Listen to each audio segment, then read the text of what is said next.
Good evening, ladies and gentlemen, and welcome back to the Archduchy. I am your host, Her Grace, the Archduchess. You may refer to me as such, or you can call me Dutch. And tonight's entertainment is Vampire Therapist, and I just realized my fucking thing isn't working. Son of a bitch! Hello.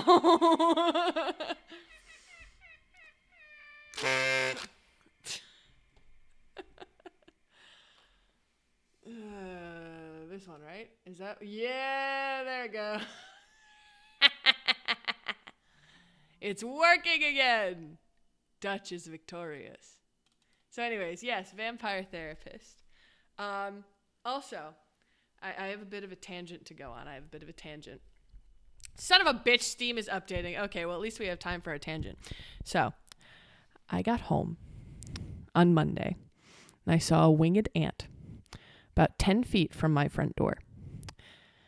And today, when I got home from work, I saw another winged ant a little closer to my front door. And I have a message for the ants. You may not know English, but you will know my name. The way that World War I was called the Great War, the Archduchess will be called the Great Undoing by the ants. I will raise your hunting grounds.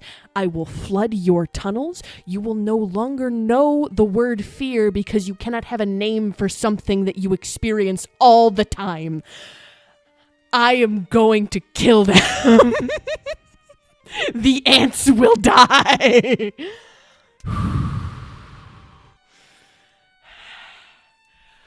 I suffered so much with ants. They will die long before they have the opportunity to infest my home again. Mark my fucking words, they will die. Anyways.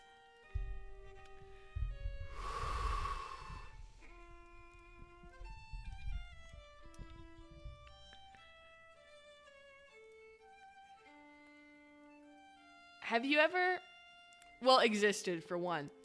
Have you ever ordered a new bathing suit and been about to put on the new bathing suit only to, see that there were hundreds of ants crawling all over it?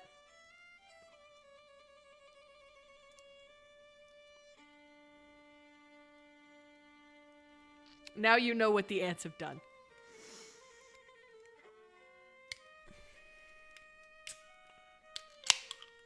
Anyway.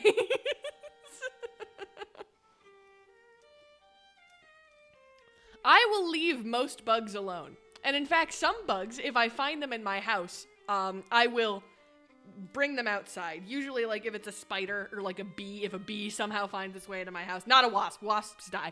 But I will take them outside.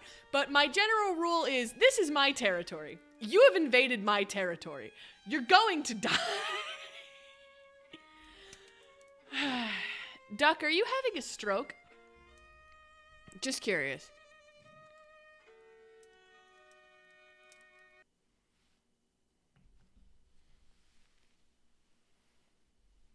Also, I have a hot chocolate. As you may have guessed, it is Silly Cow. But you may not have guessed that it has orange blossom water in it. I haven't tried it yet because it's too hot, but I'm excited for when it finally cools off enough. Oh, come on, Andy. I'm keeping my hat on, but that don't make me an ace therapist. Well, I guess I'm drinking the hot chocolate now.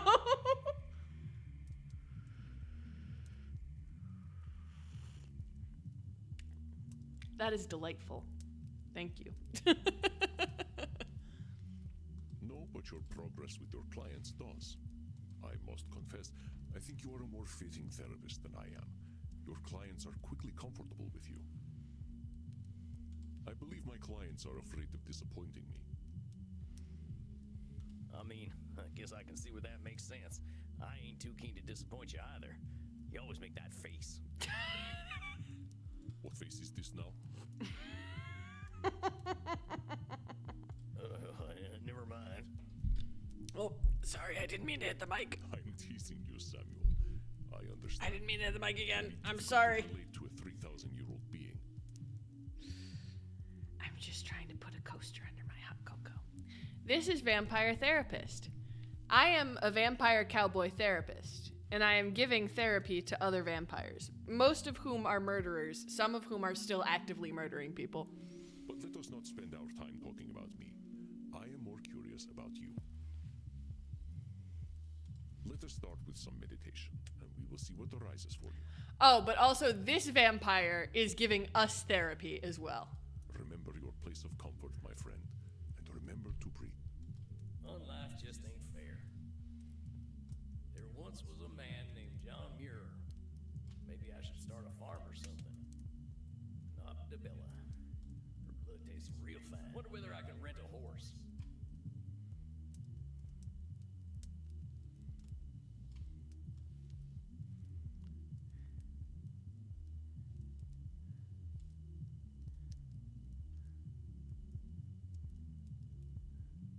I can't do this for long. This one pisses me off. All of the I feel like this game shouldn't have had mini games. They kind of all piss me off. I think the story should have been enough. Since when were there quick time events in therapy? You make an excellent point, Lance Drywall Eater. Pretty good. I'm not Sometimes sure. my thoughts got away from me, but that's not uncommon. You confess your deepest thoughts to your therapist and they pull out a PS3 controller. All right, now for something a little different. Isn't therapy just quick time events? You're quickly dancing around how not to get sent to Grippy Sock jail. Exactly. Meditation is not a game one plays to win. Truly a game of tightrope. What sorts of things came up for you? After our last session, I can't help but think about my criminal past and how I was pointing fingers everywhere but at myself. The universe dealt me a bad hand, but I played that hand poorly. I got abused, and then I abused other folk. I guess that's only fair, so yeah, I can feel bad, but maybe the universe was just evening itself out. I think you're the first person I've ever said Grippy Sock jail to who didn't immediately guess what Grippy Sock jail was if they didn't know already. It's a mental hospital. Yes. Aha. Samuel, I know that when we both have suffered and caused suffering, it is tempting to blame the fates. But this is dangerous, a sort of cosmic control fallacy. If we expect that fate will reward and punish fairly, we are bound to be disappointed. We are immortals, Samuel. We live long enough to see old grudges die, and the judgments of our generation replaced by another. Oh yeah, no, Grippy Socks in general are great. You wear them at trampoline parks. I have a pair from a trampoline park that I use when doing yoga because whenever I do downward dog, my feet slip on the mat too much and I start losing my grip. So in the grand scale of time, how can any judge fairness? Dang. That's a real good point, Andy. I just wish But a they made depressing one, honestly. Grippy Socks out of more comfortable material most of the time. That's all. I was never a man of faith, but walking in them woods for so long, seeing so much nature, so much life and death, I started to feel a kind of flow to the universe, you know? I understand, Samuel. I am not suggesting that you deny any kind of spiritual faith you may have. I'm jealous of your comfy Grippy Socks. It is fairness that is the fallacy. If we cannot define fairness, we certainly cannot expect it. Yeah, I think I see what you mean. Dang, another cognitive distortion, huh? No one ever said being human was easy. Let me see if I can find them. This distortion is called the fairness fallacy by mortal psychologists. Let me give you a few statements that might have examples of the fairness fallacy, and you try to find them. God. Okay, hold on. Hot chocolate with orange blossom water is so good. I'm so glad I did this. I'm so smart. I gotta say, I think it might tie with the Ginger Snap hot chocolate from Silly Cow. Thank you, Lance. I will continue doing what I was already doing, which is drinking my hot cocoa.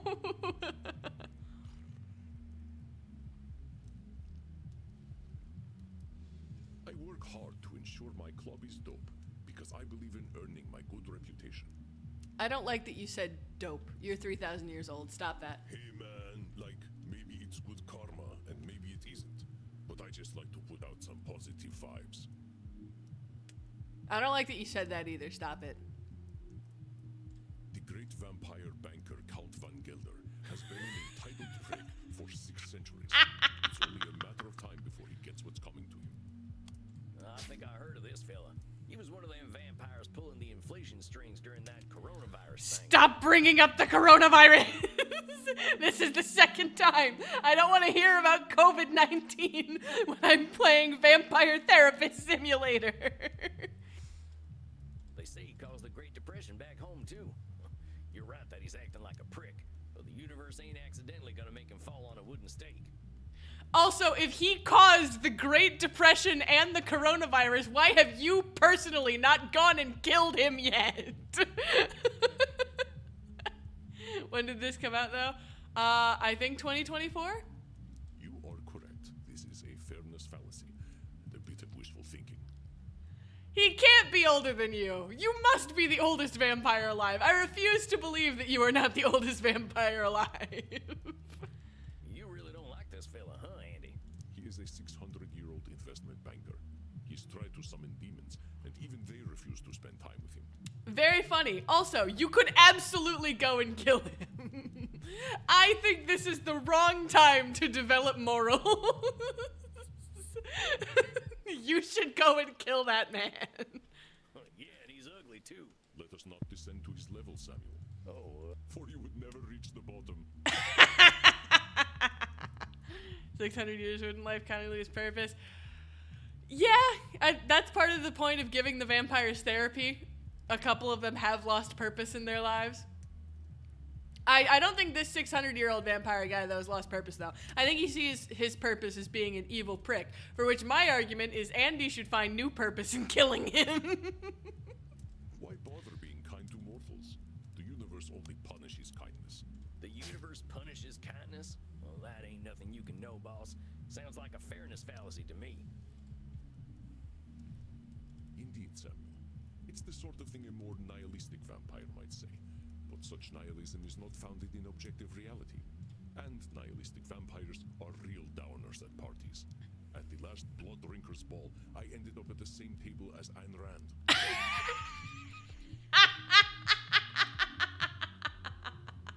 I love the implication that Ayn Rand is a depressed vampire.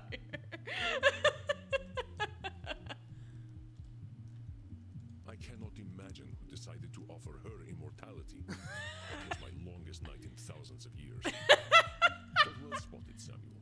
I got all the fairness fallacies right. Indeed you did, Samuel. You are most adept at tracking down cognitive distortions. I got a good tracking nose, I'll tell you that. I can't tell you the incredible things I learned just being in nature for so long. Yes, you speak quite highly of this time. This is where you discover. Can I find them online? You can find them very easily searching for comfy, fluffy, grippy socks. I will keep that in mind the next time I'm in the market for a new pair, then. Oh, yeah, that. I don't know, Andy. Something about seeing so much life and death and rebirth. I think it made me start to look at things differently. All right, hear me out. If you're not going to kill the 600-year-old investment banker who caused the Great Depression and the coronavirus, could you at least drop him in the woods for a couple hundred years and, like, force him to have an epiphany like Sam had? I'm giving you options here. Come on. It sounds as though it was a spiritual experience for you, Samuel. I think it was, too. My buddy John, yeah, he showed me the way. John Muir, you probably know who he is. Yes, of course, the American naturalist. He made the entire United States agree that its nature was beautiful and worth protecting. That's John, all right. I used to call him Johnny Christ because of the way he could make you believe. He didn't like that too much, but he had a way of making people think differently. How did you mean? By the late 1800s, my hippie friends moved west. John and a cow. John, he was their hero. He walked and thought, no modern comforts. We got along well. He liked that I never got tired. We usually walked in silence, appreciating nature. He'd draw, I'd write. I think it was the first man I fell in love with. Guys! The polycule might come to fruition. Official first confirmation. Dude, since 10 minutes into this game, I have been wanting a polycule between this man, and this man's girlfriend. And we just got confirmation that this man is bisexual. Oh, I'm building the ship. I am a shipwright. Most of us I'm straight monogamous as fuck, and I'd be in a polycule with John Muir. John Muir is not the guy we're talking about.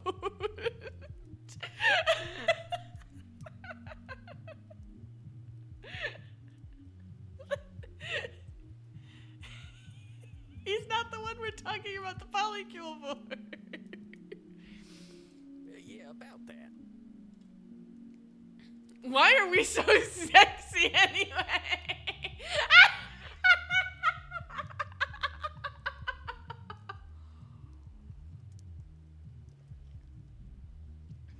He's the guy I'm talking about. Fair enough. I need to know, why are we so sexy anyway? Why are we such sexy beasts anyway, Andy? We are powerful, immortal beings. Our capacity to explore is something no mortal can dream of, as is our capacity to be bored.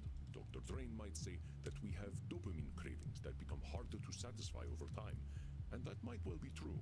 So what you're saying is that all vampires have ADHD. Wait, so the older we get, the hornier we get? You have an interesting future ahead of you, my friend. We'll make an international of you yet. Come on, you can't tell me there's nothing there. How long did it take you to branch out? Oh, Samuel, death had little effect on my sexuality. I am from another era. Do you remember the 1970s? They were nothing compared to the 970s BC. I'm sorry if this is making anybody uncomfortable. I just find this absolutely hilarious. The stories I could tell you. One night, my friend Heraclos and I snuck into the...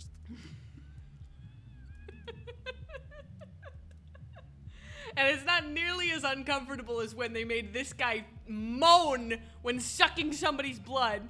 What's going on? We're discussing this man's sexuality. I was just thinking about the time. I'm joking, Samuel.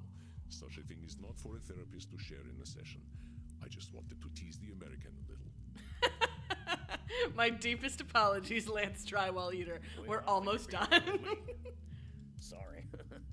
That's what I used to say to Princess when she was being naughty. You can't do this to me! I am honored to share the space in your mind occupied by your beloved horse. I've been wondering, are there older straight vampires out there? No.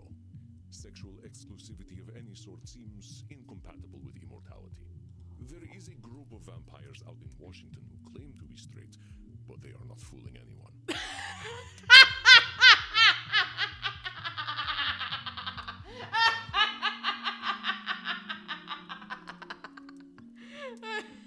I was waiting for the Twilight reference. It's too bad Mr. Mint missed it.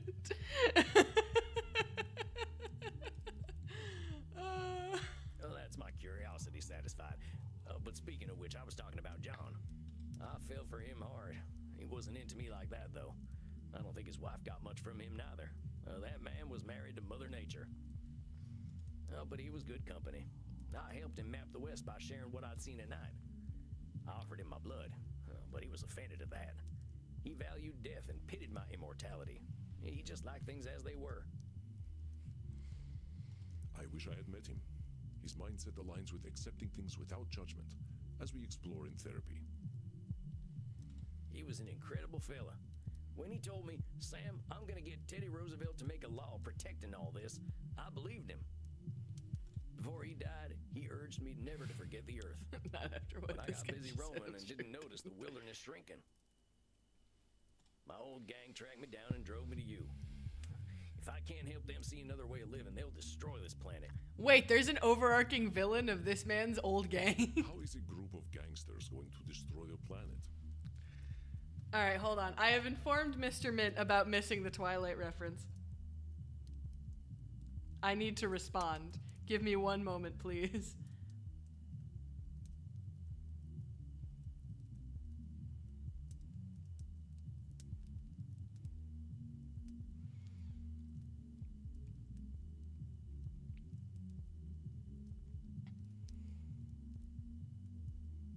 Talk amongst yourselves.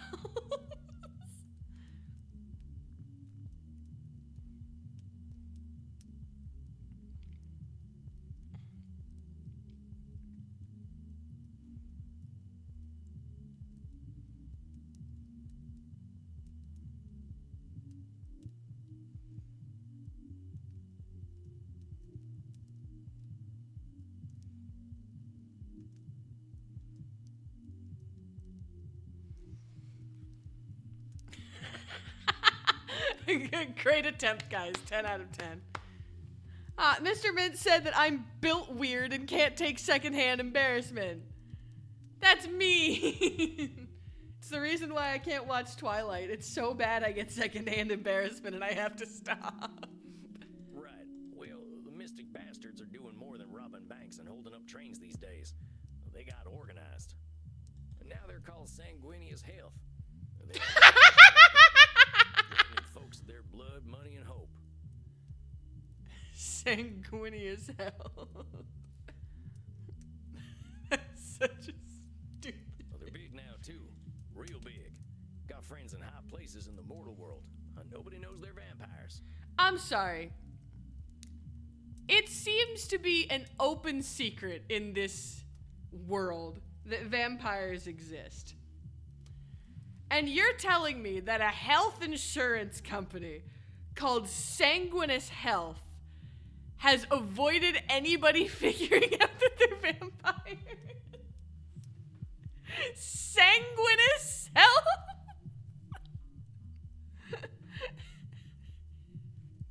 I find it hard to believe that nobody has figured that out.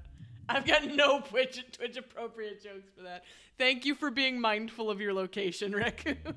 I unfortunately also need to be mindful of my location. I was not aware of this company. Well, they're good at keeping secrets. Even in the 1800s, we had a code language. They'd bring on the infinite dawn if it made them money. If I can't stop them, they surely will. This sounds serious, but remember to not let your fears distort your thoughts. When we foresee only a negative end to a complex situation, this is called catastrophizing, another extreme that colors our thinking. Meaning, maybe things are rough, but I can't see every angle, right? Yes, exactly. This is not to say your worries are overblown, but being able to imagine varied futures is useful in our decision making. Let me give you an exercise so you can identify catastrophizing. I always make sure I keep my coffin key with me when I go to sleep. It would be embarrassing to be trapped in my coffin. I sent my friend Bazul the Bloodborne a funny cat video, but he left it on red. He is surely plotting my demise. Where's the button for the Crazy Cattle 3D side gameplay? I cannot fucking believe that Duck has gotten you guys to latch onto this shit. I saw a rat. Oh fuck, I missed The it! health inspector will certainly shut us down and expose me as a vampire. I don't think one rat showing up at your club is going to make the health inspector take you down. I have a Steam achievement. I have found one of each cognitive distortion.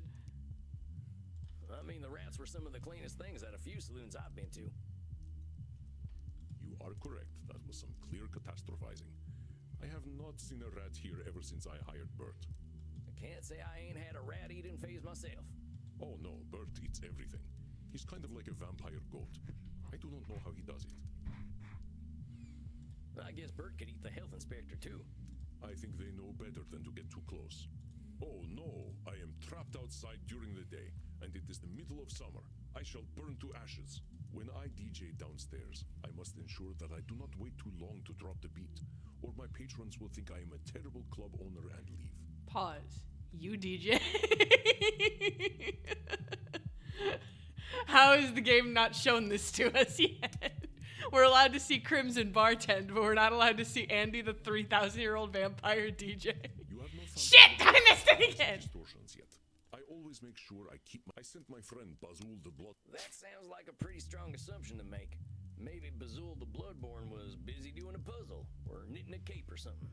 You are so wholesome, Samuel. I think I know what Bazul was doing, and it was not knitting. It could have been countless things, so you are correct. It is unlikely that he has left me unread out of malice. It was a really good cat video, though. I will send it to you later. Oh, you never responded to that funny video I sent you of the horse pretending not to like carrots. That was a good one, huh? Oh, I will have to remember to examine it later. I don't think he watches any of my horse videos. I saw a rat in my club the other He's night. plotting your I demise, suspect it was clearly. certainly I don't think one rat showing up at your club. I mean, the rats were some of the. You are correct. I can't say I. Oh no, Bert. I guess. I think they know. Oh no, I am. When I DJ downstairs, I don't know, boss. I don't think anyone's gonna get all that worked up about dropping a beat. That's gotta be catastrophizing. you are correct, Samuel. I am sure they will forgive me. Though, I do not let the beat drop too late or too early, but precisely when I mean to. All right there, Gandalf. Who is Gandalf? Never mind. I think I get what catastrophizing is now. It's just hard to see other angles when I see how powerful my ex-gang's gotten, you know? I'm gonna say it. I think Andy was lying. There's no fucking way this man doesn't know who Gandalf is. There's no way. But I know them. Even if he hasn't seen Lord of the Rings, Crimson has seen Lord of the Rings. Or at least knows of it. That's why I feel this responsibility to help them. Now, I know that's a control fallacy. Maybe I can't help them, but I do want to try. Wanting to guide them out of the darkness is not a cognitive distortion, Samuel. It is a noble aim, truly. I have finished my delicious orange blossom hot chocolate and now moving back to my sparkling blackberry Izzy. I'm just not sure I can do anything. I'd probably just make them worse. That sounds like catastrophizing to me, Samuel. I believe that you will help some and be unable to help others, or some may not be ready to be helped. I reckon you're right. I gotta take things as they come. Just follow that flow of nature. You are doing exceptionally well, Samuel. I have seen your clients slowly changing the way they look at themselves. I don't know, Andy. Seems like there's a lot of work to do. There always is. That we will have work to do is one of the few things we can truly expect. Well, I surely hope things keep going well. I am not a man of faith, Samuel, but I do have faith in you. Oh, gosh. Come, let us wind down together. Perhaps you'd like to play Settlers of Wallachia with me? That sounds like the kind of quiet evening I'm looking for. Come then. I will set up the board.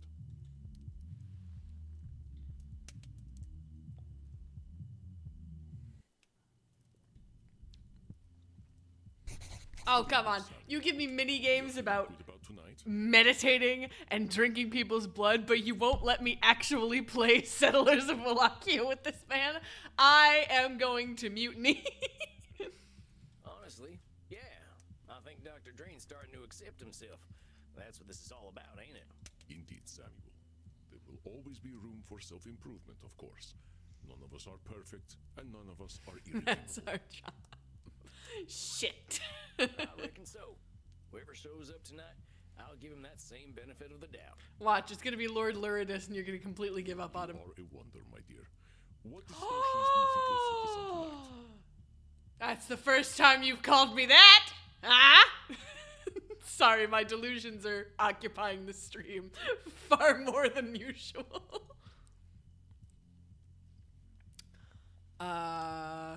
Catastrophizing. Always right. Blaming. Overgeneralization. I think these are the ones that are likely to come up. They all do, one way or another. We are wildly irrational beings, my friend. But I will leave you to Dr. Drain. All right, I think I'm ready. Here it comes. Hello, darling. Son of a bitch! Oh, I hate this one. Oh, boy. Look, are we gonna have a civilized meeting this time, or are you gonna break them fangs out? Just give me a reason to pull out the blicky and I will. I'm going to do exactly what I want to do. And you know what? You're going to love it, American. That sounds harassment-y, and I will ask you kindly to stop. So lay your cares and your underpants at the door. Because Lord Luridus is here to take you away. Oh God, indeed. Well, I guess Dr. Drain's back on the stuff again. Clearly. Yeah! Thank you. Somebody else here understands secondhand embarrassment. Why don't you ask the little worm yourself? Oh, Doctor, your master summons you. Hello, son. Yo! He's figured it out! Doc, what's going on here? Why is Lord Luridus calling himself your master? Because that's what he is. You've helped me accept that, curse you. Oh, fuck, he's gotten worse. No. That's not what we talked about. Damn it, Dr. Jane. That is not what we discussed. Whoa there, compadre. How did I help you accept Lord Luridus as your master? That weren't ever a thing I encouraged. You were correct. I was approaching my issue unscientifically. I thought I could restrain him forever, but I was suppressing my vampiric needs. I clearly missed some important lore. I mean, the most important thing you need to know is that this is Dr. Drain and Lord Luridus. They're a Jekyll and Hyde parody. And Dr. Drain was trying to develop something other than blood that could sustain vampires. And he has been repressing himself from drinking he's been repressing himself from drinking blood all this time. And that repression resulted in a second personality, which is Lord Luridus, i.e. the Dr. Jekyll, Mr. Hyde. I did get the right. It's Dr. Jekyll and Mr. Hyde. For a second, my brain was like Dr. Hyde and Mr. Jekyll. But yeah, and we've been giving him therapy, but clearly something went wrong here. To accept the scientific truth, I am not nature's master. Nature is the master of all. To fight that reality is folly.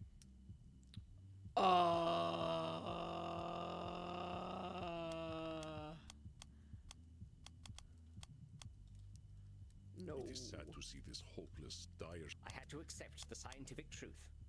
Fuck! What is it then? The scientific. What?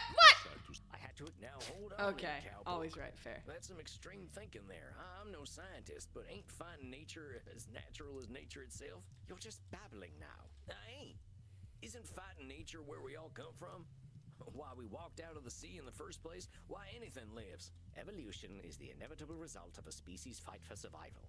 Those best adapted to their environments thrive, and those who do not die. It is not done with intent. Nerd! Yeah, but them species are fighting nature, ain't they? And the fighting's what makes them what they are. A simplistic interpretation, though I suppose not inaccurate. But still, I realized that I was suppressing a great part of myself. I did as you instructed, you know. I drank blood. Real blood. And it was incredible. I had forgotten how it was not just the taste that made one feel satisfied. It's the feeling of life that it infuses in the body. I felt strong, confident, above the petty worries and squabbles that come with mortality. I felt like a vampire, like the base creature that I truly am. What choice had I but to welcome the truth?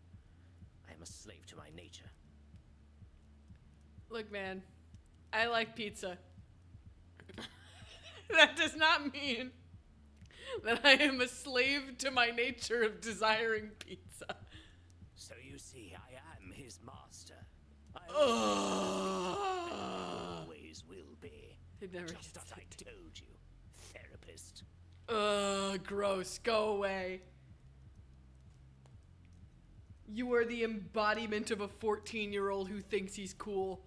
The same dark master lies within you. Ugh. I can see him behind your eyes. Why are you so fucking choony? God, stop it. Oh yes, you cannot hide him from me. You cannot hide the blood, the screaming, the power you felt when you stripped the life and dignity from those pathetic mortals. Why are you so cringe? I know your thoughts, my leather-bound friend. I know what you crave. Lie back, and I will give it to you. You poor, pathetic creature. You wear the American flag as your chastity cage. You know, I think I'll pick up one of those at the sex shop on the way home. I wouldn't want the dear doctor using my beloved equipment. You really think you can dominate him completely? Well, that's a control fallacy, amigo. Dr. Drain tried to shut you out and couldn't. You can't shut him out either. I don't need to shut him out any longer, naive fool. He has accepted that I am his true nature, and that I will always know what is best for him. Now that's another distortion, Lourdes.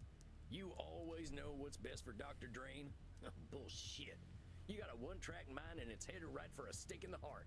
So let me get this straight. My mind is a train, yes? And it will receive a stake in its heart? Oh, now you're just being nitpicky with my words. You know what I'm saying. You can't think of anything but blood and sex. You don't know what's best for Dr. Drain. And I suppose you know what's best for him, American. I suppose it's faith in the good Lord Jesus Christ and the cold caress of a gun. I'm getting sick of you people and your American stereotypes. I'm gonna need y'all to shut the fuck up for like 5 minutes. I know enough to know I don't have all the answers. Oh, bravo. Thank you for enlightening me. What an inspiring genius you are. Look, put Dr. Drain back on. I want to get his take on all this. Look, I understand why Sam is good as a therapist. He has his talents, but I just wish that it was like a 20-year-old vampire sitting in this chair instead of a 300-year-old cowboy, so that we could just call him cringe to his face. Because I feel like that would be a big enough blow to this guy's ego, like a one-hit KO. That it was just knock him down for a little while. But of course, talk to him all you like. He's a good boy now and knows what's best for him. Doc, what's going on here? This ain't you. You're maybe the most motivated fella I ever met. Lord Lourdes ain't who you are. Do you know how unbased you are right now? Just tell him to go touch grass. I eat tribal and crazy cattle through. Man! Don't you see, Sam? He is who I am. When I drank that real blood again, I knew it. I felt him. Every time I indulge, he will take over. Look, Doc, you're going to the most extreme consequences here. Thinking the worst is gonna happen every time you drink blood ain't too scientific. Maybe you ain't got your intake right yet. Or maybe getting a bit more satisfaction will make Lourdes less, desperate. Him showing up doesn't need to be the end, partner. I suppose my horror at his presence is tainting my interpretation of the data. I share your horror at his presence, mostly because I want to die every time he opens his mouth. I shall endeavor to be a little more clear-headed. It's just... I wish that Lord Lourdes were not a natural outcome of my vampiric needs. He's not a natural outcome of your vampiric needs. He's the natural outcome of you suppressing your vampiric needs for 400 fucking years. It isn't fair. I have worked so hard to overcome our curse. Don't I deserve a better nature? Dang, that fella looks pretty down. What can I do? Give him some cowboy wisdom. Partner, I gotta pass on a little cowboy wisdom here. And that is, a horse is a horse. Of course, of course.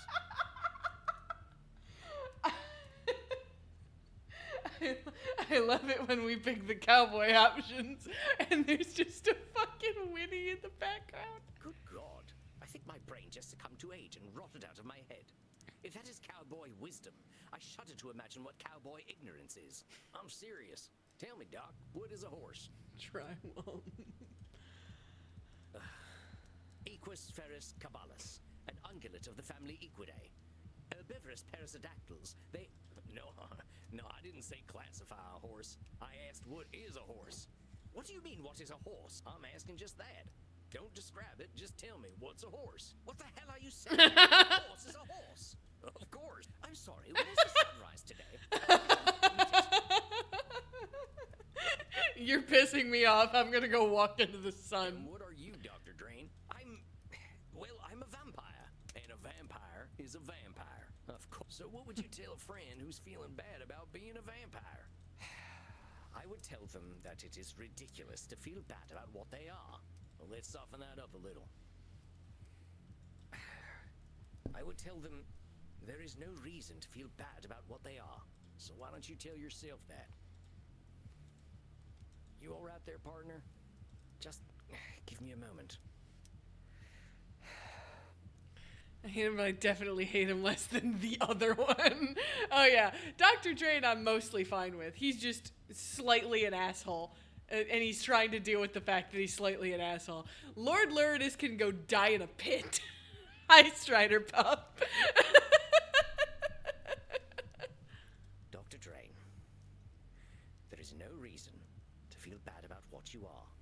Yeehaw! Now that's what I'm talking about. You did not have to yeehaw, dude. That was Please unnecessary. tell me you did not just yeehaw during my breakthrough. I couldn't help it. I'm proud of you, Buckaroo. Don't call him Buckaroo. Oh, yes, yes. Dr. Drain should be very proud of who he is. Oh, can you stop? You forget, my little gun fetishist friend. I am Dr. Drain. I am the truest part of him.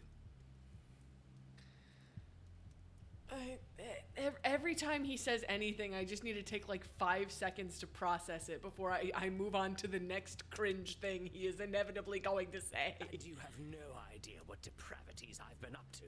What uncharted places I've explored with my tongue alone. Why are you talking about it, and why are you talking about it like that? And it's all Dr. Drain's fault.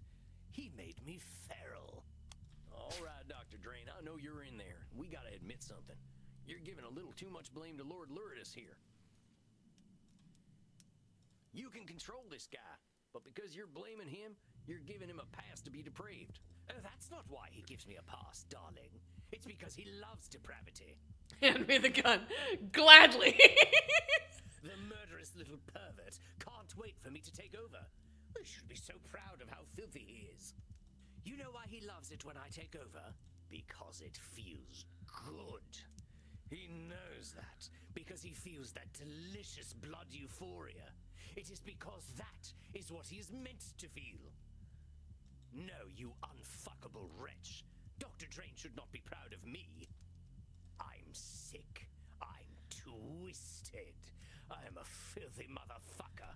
Oh, can you stop being... Are you physically capable of not being an edgelord for any stretch of time other than 0 seconds? The silver bullets and the cross and the stake and the oh my god. Yeah! Yeah! You know, he thinks his mother died of old age. But you know what I think? I think she died of shame. Because she knew I was her real son all along. I even pointed out to Mr. Mint the first time this guy appeared, he did the fucking push his hair back thing. Oh, admit it. He does it all the time. Dr. Drain is. I will admit that I want you dead. No matter how And unfortunately, you dying is attached to Dr. Drain is a dying. creature of pure shame. That is the essence of his being. That is what makes me so strong. I ain't gonna deny our man Dr. Drain is feeling a lot of shame, but that don't define him. He's lots of things. He's dang smart, incredibly knowledgeable fella. He's pretty funny sometimes. Got that real British type of humor, and he's real determined. I ain't never seen anyone work toward a goal like him. You know what I think I'd like to do sometime? Is I'd like to just watch all of Monty Python and the Holy Grail on stream. I'm sorry, he just reminded me of it because of the British humor. I feel like anything to remove Luridus is worth it. Yeah, I'd say so. Because I could do it too. It's not copyrighted. At least I don't think it is. The whole thing's on YouTube. Every time an ad comes up, I could just pause it and wait. He's a hell of a lot more than shame. Do you remember how I told you I didn't have a gag reflex? I believe I might have been wrong. Why, I believe you've inspired something in me. I can add a new sentiment to my feelings about your little doctor. Pity. Tisk, tisk, tisk. Such a shame. What do you think, Raccoon? Would you be down to just watch Monty Python and the Holy Grail for a full stream? Every time you get an ad, you send us an ad too. No, that's the thing is, actually, Yeah, I would also get ads on Monty Python and the Holy Grail. I forgot about that because YouTube. But I was talking like when you guys get ads because I don't know how to make Twitch so that I can make people get ads when I want them to. I've never found that setting. All I can do is just set it to how many ads I want per hour and they will happen randomly. Now, why must you deny the poor little worm? If he loves science as much as he pretends to, he knows that I am inevitable. He should give in to me. I know, I want him gone. It's up to you to decide what Dr. Drain should or shouldn't do. All them shoulds were the thing that made him lock you up in the first place. They're what made him afraid and ashamed, because he was always thinking about what he should be or do. It's Monty Python missing a little bit is funnier. Touche. Of course, they were his own creation, but he cannot help it. He knows in his heart that he should... Lord Luridus, did I give you permission to speak, my little worm? I don't need permission. I just wanted to tell you something. Tell him to go fuck himself right now. Do it. Oh, he wants to tell me something. Well, go ahead, darling. Tell me something. I shall remember it when I'm shagging a football fanatic in a dumpster. I accept you. What do you mean you accept me? You cannot accept me. I am your nightmare made flesh. I am the reflection in the mirror you cannot see. Oh my god, he's doing it again. The fucking covering one eye. Stop it with the Judy bullshit. Nevertheless, I accept you. I accept your bloodlust. I accept your violence. You accept my cock. You know, that's the worst part, is that in between all of the fucking cringe, every once in a while, he's got one really good line. That was so dumb. So funny. Yes, I accept even that. I will not deny you any longer. But as you are me, I am you. I take responsibility for all your actions. I shall feed you and nourish you. And you shall live by the Hippocratic oath I have sworn. Exactly. Stupid but hilarious. Dare you to try, you sniveling... No, I do not need to try. You and I are one. I know you. I accept you. And I love you all the same. Curse you. Curse you both. You sicken me. You do not sicken me. I accept you. No. I accept you. No!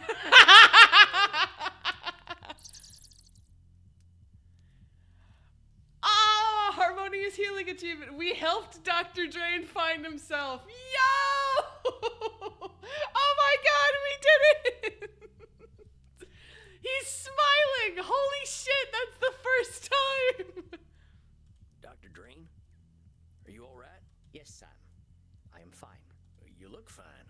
I feel fine. It is a very new feeling. Aww. I'm not sure I know what to do with it. I can't believe I'm saying this, but do you want to go down and dance in the club? Dance? Dance? Would I like to dance? Would you? Yo, we're going to dance at the club. I was hoping you wouldn't say yes, but let's go, partner. Oh yeah, because you don't dance either. Are you gonna dance, Sam? Oh. I hope we never see Lord Luridus again. Let us cut rugs.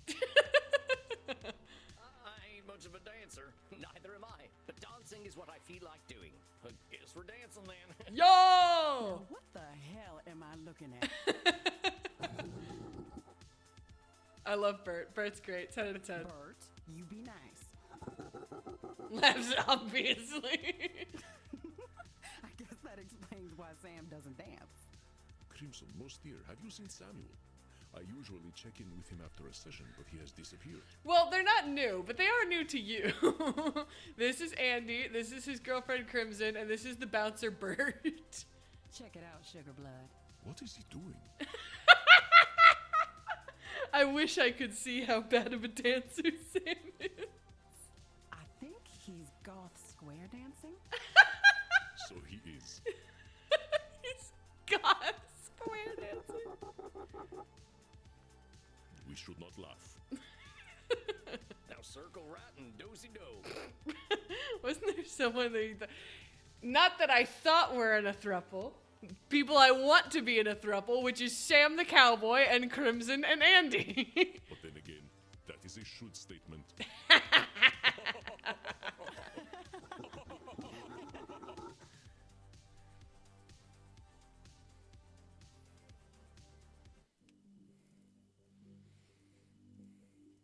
The master therapist once again enters his domain.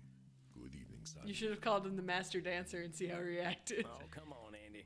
I'm just the right cowpoke in the right place at the right time. A cowpoke who has a habit of disqualifying the positive. It is ungracious to deny a compliment, my dear. You are an excellent therapist. There it goes. And an inspiring dancer. All right. That's enough of that. You are seeing Senora Deste tonight, yes? How do you feel about her progress? I don't know. That lady can really hold some grudges. I think she's starting to think about herself a little more, though. An ancient grudge is a difficult thing to forget. It can become a part of one's very identity. I love Senor Deste. Vlad Tepes only became Dracula because he was obsessed with the Turks, remember? Yeah, I don't think the Senora's that far gone. Do you feel you are prepared for whatever distortions she might bring today? Alright, so Dracula does exist in this universe. Is he still alive? Let me think about that.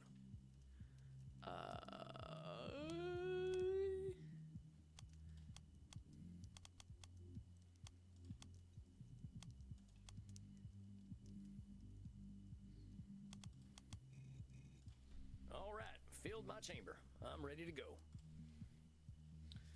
Sometimes I click on just the wrong spot. And it I doesn't don't progress. remember people being like this about crossbows.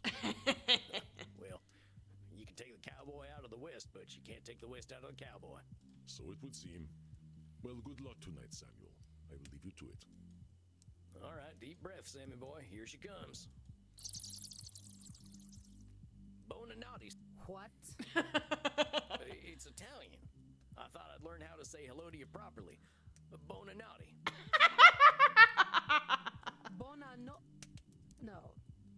No, I cannot repeat it.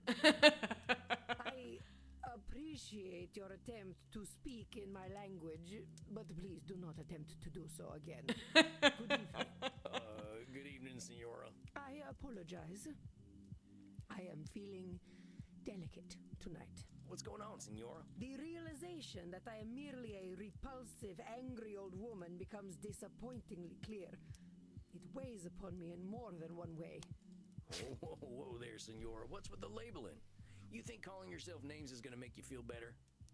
No, but perhaps it will help me accept reality, as you have been encouraging me to do. Senora Deste is one of my favorites because she's sassy. And she, to my knowledge, does not wantonly murder people. I never said anything about calling yourself nasty names. I am repulsive, I am angry, and I am old. They are not names, they are hard truths. It's looking at yourself in unkind ways, that's what it is. This can't be coming from nowhere, Senora. What's the deal? Last time we were talking, you seemed to be feeling pretty good. Yeah, and I gave you an assignment to paint a centaur. What happened to that? You want to know why I am disgusted with myself? Here, look. Oh, this is why. Hello there. Oh my god. Wait, hold on. Is that Sam? That is a strikingly familiar mustache and hair length. Did you paint Sam as a centaur? Please tell me that's Sam. I know. It is terrible. I wouldn't say that at all, Senora. In fact, I think it's beautiful. I can tell you put a lot of love into this thing. It is an entirely juvenile effort. There is nothing redeemable about this rubbish. It's better than I can do, Senora. Believe me, Senora, I know horses. You're a heck of an artist. Oh, drinking something. Water. Then why do I feel nothing but shame when I look upon it? If I feel nothing but disgust, then it is disgusting. Incorrect. Don't judge your art based on how you alone feel. Feelings ain't reality. Someone else is always going to have another opinion. Yeah, if I know artists, they always hate their own stuff. I've never met an artist who didn't look at something they made and been like, this is shit in some You are capacity. indeed correct. But no one will see this insult to Chiron. Now, what the heck? No! Senora? I did what one should do with garbage. It is better that the world never see such horrors. But it was You so wanna see real horror? nice. Ask me to draw anything other than my gun. I mean, what are you really looking for here, Senora? You looking to bring this fella to life with your brush? You think if you don't produce something completely perfect, it's garbage? Yes. I apply the same standards to myself as I do to everyone else. Good lord, Signora. You're not okay. Leonardo da Vinci once painted an illustration of my city of Mantua for me. It was beautiful. Leonardo had a mastery over art that modern mortals will never understand. But it was full of imperfections. The shape of one of the windows was wrong. The clouds looked slightly unnatural. I lit the painting on fire rather than let him embarrass himself. So why would I choose to embarrass myself? Jesus Christ, lady! You lit a Leonardo da Vinci painting on fire! You lit a Leonardo da Vinci on fire? I lit rubbish on fire. Da Vinci painted it, but it was still rubbish. Dang, that fella must have been terrified of you. He was, though he had no reason to be. All he had to do was be better. It had nothing to do with me. Oh. Senora, with all due respect, are you kidding me? That fella was afraid of you, not a failure. What would have happened if you hadn't lit his painting on fire? Then he would have been ashamed of a terrible piece of art. Senora, this need for perfection you've got, it ain't doing good things for you. Distortionception. Found a distortion within a distortion. How can you say this? By demanding perfection, I improve the work of others. I improve the work of myself. Well, maybe that's true, but you're doing something less useful. And what is that? You're limiting your dating opportunities.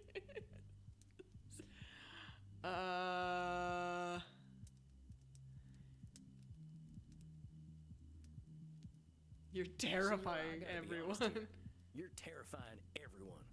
You're terrifying your artists, your family, even yourself. Failure's a part of life. If imperfection's a mortal sin to you, ain't nobody gonna let you in on their imperfections. Not you, not your husband, and not your son neither. Well, they're dead, so. How dare Oh! you lecture me, peasant? That is the first time I've seen her look like that. I wonder if I made an incorrect decision. How dare you suggest that I was anything less than the perfect mother to my Federico? Well, from what I heard, you were a bit of a boy mom, so. You worm, ho sputato sulla tomba di tua madre. Vi maledico ai livelli più profondi dell'inferno. Okay, give me a second. I gotta look up some of that.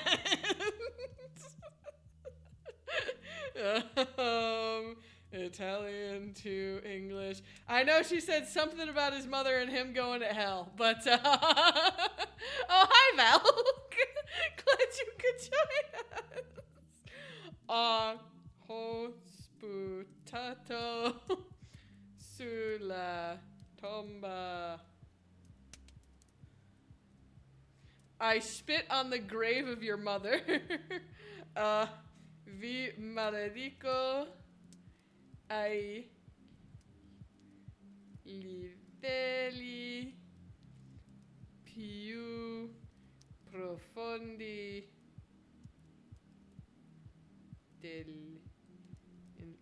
okay, it's I spit on the grave of your mother. I curse you to the deepest levels of hell. Federico loved me. He knew that I knew what was best for him. Pull out your cognitive distortions now, and I will tear your head from your neck. Yeesh! Why did I stumble upon Touch 1 Minute Without Her Izzy in my vampire therapist stream? Why is she crashing out? Because he told her she wasn't a perfect mother to her son. I ain't never said Federico didn't love you. All I was saying was, Zitto! Shut up, fool! You presume to tell me what I know. You, a common murderer. You who can barely speak your own language. I demanded perfection from my Federico so that he would not end up like his father, a degenerate leper whose penis hung by a thread of putrescent skin. I do not tolerate imperfection. Not from myself, not from this world, and not from my son! Relatable. My mom looks like that whenever I say I was a terrible son. You know what, Senora? If you want to have that kind of control, you're going to have it all by your lonesome. I'm trying to help you, and you're screaming at me. Why? Because you can't stand being wrong? If I'm too scared to talk to you, what the hell are we doing here? What do you want me to do, lie to you? I ain't going to do that, Isabella d'Este. If you're looking for perfection, you're only going to find liars, and that ain't me. I'm sorry. I'm so sorry. I know you are right. Oh, Federico, what have I done? Aww. Hey, it's okay, Senora. He barely spoke to me when he came back from the Vatican. Every time I asked him how he was, he would say, I am fine, mother. Of course he knew better than to talk to me. His father never did. No doubt it was I who drove them into the brothels. Ah, shit. Bella is assuming her husband's decisions were entirely to do with her. I think that's simplifying things a little, Senora. Your boys made their own decisions. There probably were a lot of reasons they went to the brothels. But putting it all on yourself just ain't accurate. You couldn't read their minds or control their behaviors. Perhaps not. But I am certain their whores did not criticize them as I did. I was only trying to make them demand better of themselves. Why did the world punish me for this? Senora, you weren't being punished. The world doesn't give out rewards and punishments on its own, no matter what we're intending. And it definitely ain't singling you out. Of course. The world does not care for Isabella d'Este. Good intentions count for nothing. Oh no, she's in a bad mood. Doesn't matter what I say now. Now come on. Senora, you're going to extremes again. Good intentions can be their own reward. Oh, Sam, you are a simpleton. A wonderful, kind, wise simpleton.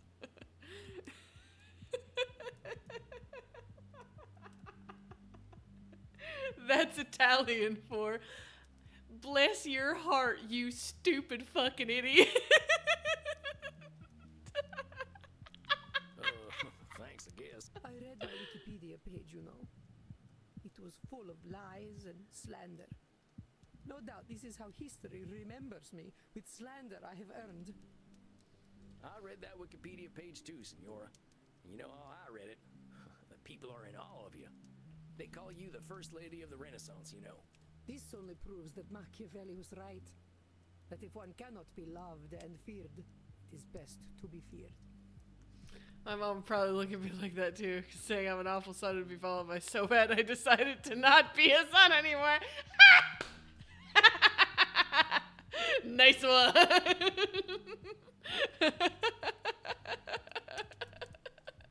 think you're a little too down on yourself today, Senora.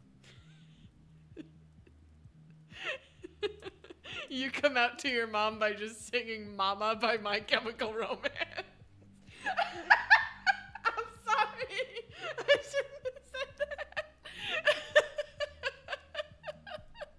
But here's what I think of Isabella d'Este. I think you look great, senor. You know what? You come off as pretty harsh. I think we can agree on that. But you're a caring person. Every vampire reading their Wikipedia page. When we get one that reads a fanfic Wikipedia page about themselves. We need to halt the fanfic talk here. Oh God. You want the best for the people you care about, no matter how hard it is on you. You literally gave your life to care for your family. Traumatized beyond Sam's help. No one has ever called me a caring person before. Well, you clearly cared a lot. Am I wrong? Going through death for family seems like you care a lot. A little too much, perhaps. I ain't gonna disagree with you there. You are so. Don't make me say you look great. I don't think She's you gonna. really do. She already drew you as a centaur. She's gonna automatically assume you're flirting, and you are not allowed to fraternize with Patience.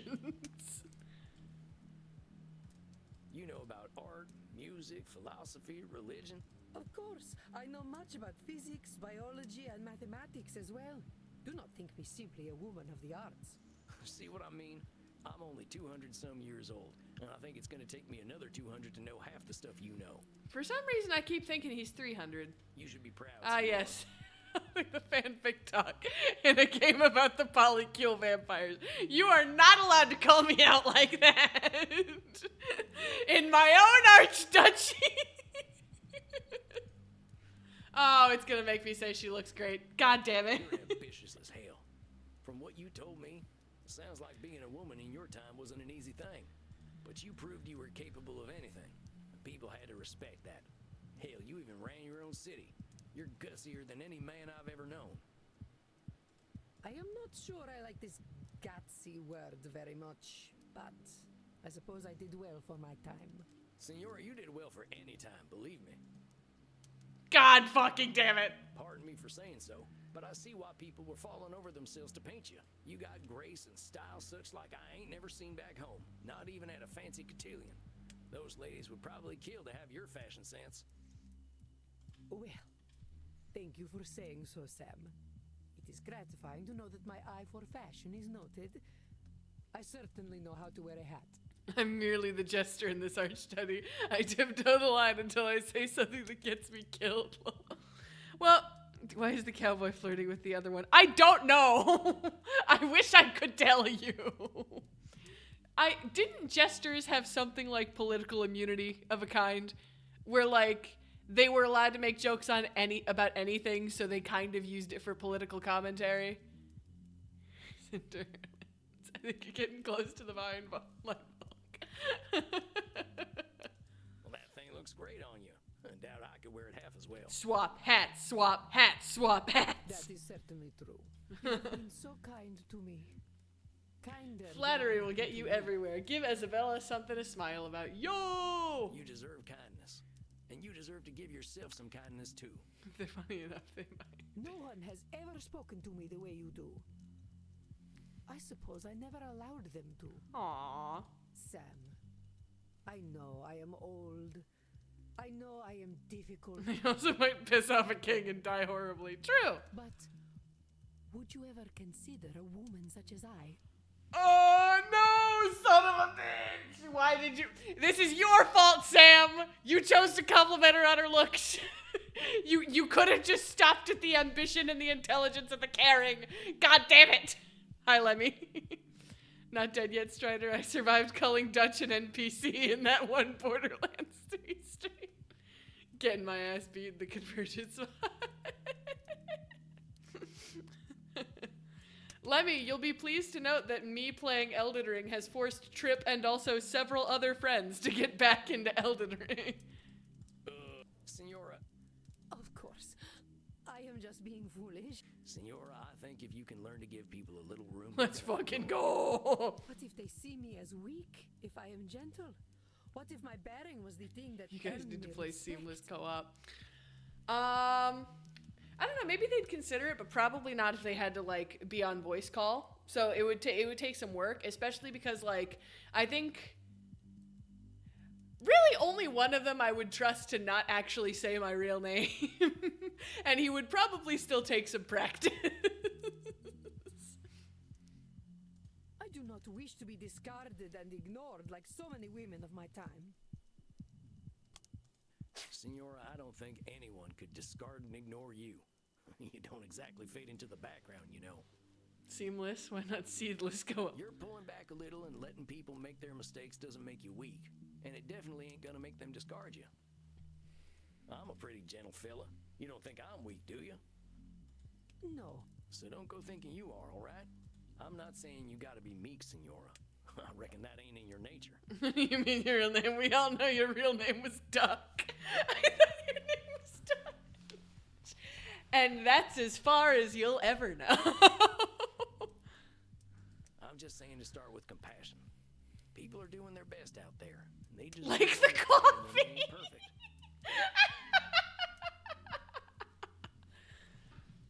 Same goes for you. Don't go ripping up your art because it ain't perfect. Nobody's expecting that from you or anyone, not even Da Vinci. Yes, I suppose I must resign to the truth. I am powerless before inevitable imperfection. I suppose the Calvinists were right. Now don't go running in the opposite direction, Senora. That ambition comes from you. Not everyone's got it. So, keep striving to be better. Just give yourself a little compassion when you don't meet those super high standards you got. And there ain't nothing wrong with holding other people to a high standard neither. We ain't gonna be gods, but it's good to have ideals. I believe you are wiser than I, Samuels. It is most humbling. A slow horse who can still get his carrots is quicker than the ones who run past him. And then you say something like that. And don't be humbled by me, Senora. I'm a simple man, just a more honest one these days. Look, let's remember what brought you in here in the first place. You saw that Space Wars movie and all its problems, right? I want to give you a challenge. I want you to find a piece of art to like. Anything. A painting, some music, a movie, heck, even a video game. And you enjoy that thing for what it is, not hate it for what it isn't. Video games are not art. All right, that's a different argument we will discuss another day. Do you know that, Senora? I bet there's lots of video games with redeeming value. One of my clients plays a whole bunch of them. I do not think they are for me. Well, fair enough. Just find something, and we can talk about it next time. You can use the internet. I hear it's full of lists of things people like. Very well. I will do this then. Sam, thank you for being so kind to me. You know, Isabella, Sam may not be the one for you, considering he's your therapist. But I think I know a guy who would really like you. You should look him up. His name's Young Gravy. I think you'd get along swimmingly. Well, I'll thank you to join me in being kind to you, okay, Senora? I'll see you in a few weeks. Yes. Well then. Goodbye, Sam. Until we meet again. Is it gonna... Adios, Senora. Well, well. A confession of love from the First Lady of the Renaissance. Don't! Oh, shucks, she ain't in love with me. Dutch Matchmaker of the Year. Look, I'm just saying. He has a very clear and specific type that he has made very obvious again and again and again. And she seems to fit perfectly into that. I know I am teasing, but I am impressed, Samuel. Is everybody in this game flirting with everybody? Seems to be the nature of vampires. Repairing undead hearts one wiki page at a time. It was touch and go there for a bit. I thought she really was gonna rip my head off. But you were not afraid, as she said. They make strong men in the American West. And besides, you would never have let her rip my head off, Andy. Tough living will do that to you, sure enough. Then let us relax. I hear you were dancing the other night. Oh, no. Oh, no. Do not be embarrassed, Samuel, but let us go downstairs. The night is still young and there's much to celebrate. All right, Andy. I think I'm game for a little R&R.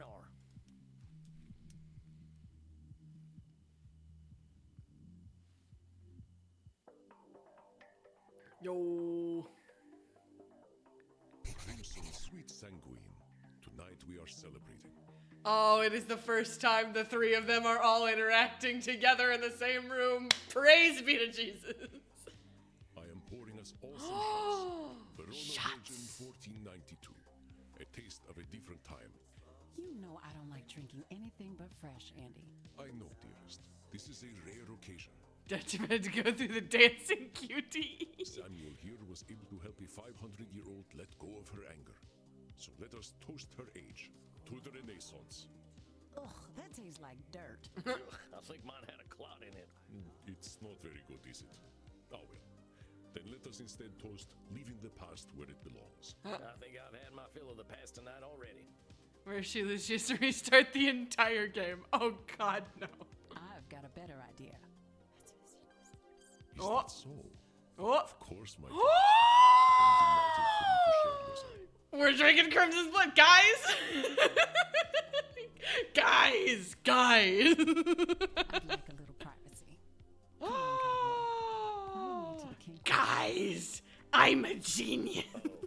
Well, all right then. Oh my god. Hail, Samuel.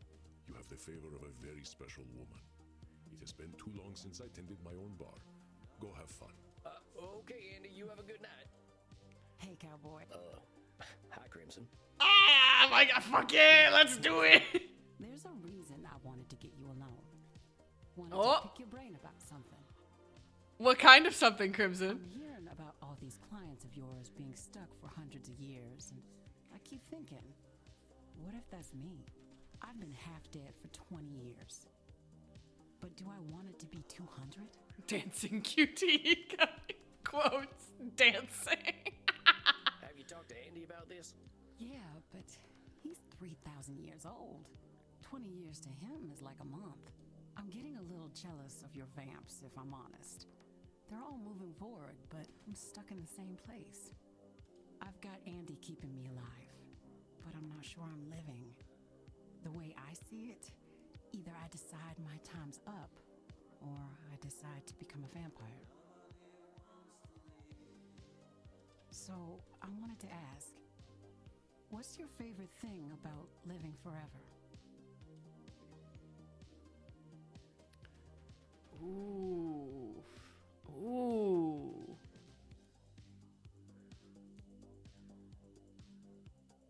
Ooh. I like the night. Mortals are so tied to the sun, they miss out on a whole nother world. The night ain't so hectic. We ain't getting messages at all hours because everyone else is asleep. We got time for reading, for art, for whatever we like, really. Crimson, in the end, this is your decision. You gotta decide for your own reasons. I know. You're right, Sam. It's helpful to get a youngster's perspective, though. Now, are we gonna get to biting? Yo, let's go. We're still doing that. Of course we are. Get in here, cowboy. Skip. That is something else. You don't have to make the moaning noise every single time. I'm fine. Oh, Moo, what a wonderful time for you to join us.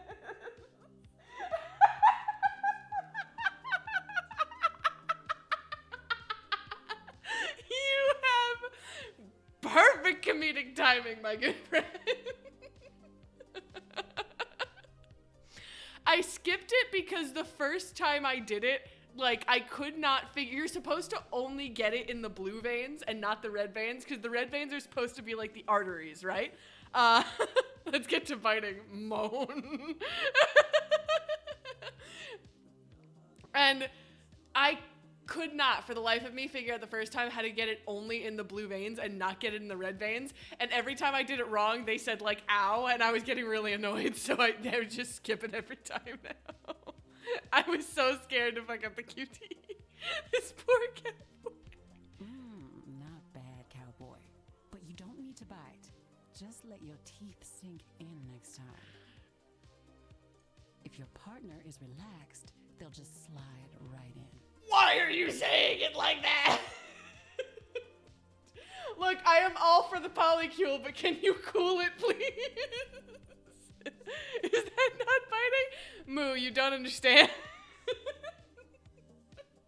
It's an innuendo, you see. Oh, well, thanks, Crimson. I do not. I'm gonna leave it there and nobody explain it to Moo because Moo doesn't want to know. Bet you're pretty sleepy now, huh? Well, yeah, now that you mention it. Go get some sleep then, cowboy. And Sam, thank you. I'm glad you're around. Don't you shift them too much. You made them too comfortable. Oh God, what have I done? I'm glad to be of service, ma'am. No, it's my fault. What have I done? You see what a mommy? No, Strider. What did I just say?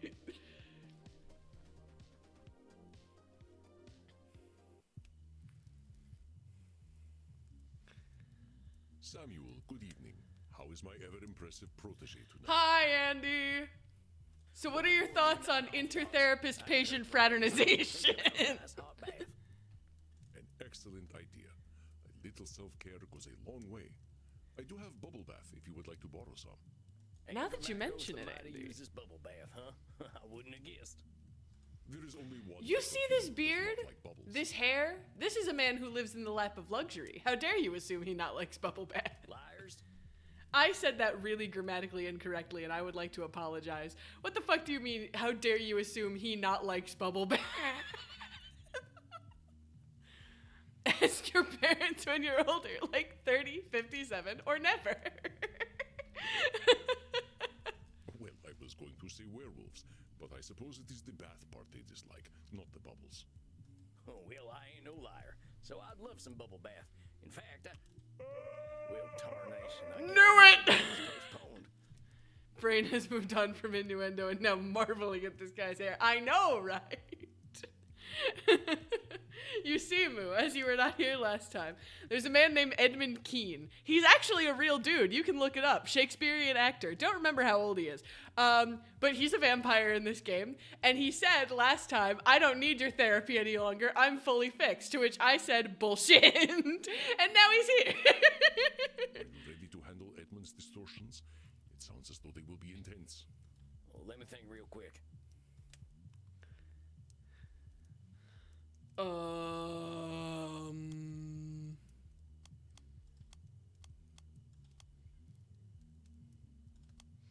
Susie said that I immediately thought of my name is Edward. I think I got it. I suspect you have difficult work ahead tonight. I wish you the best of luck, Samuel. Edmund Key. Keeling over it. Thanks, Andy. Hold on, Sammy boy. Here he comes. Hey, Eddie.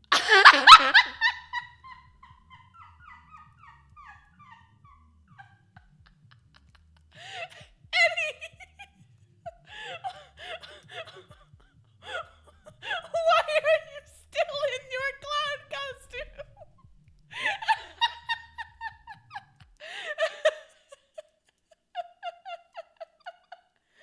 Okay, quick recap for people. No, it's not me.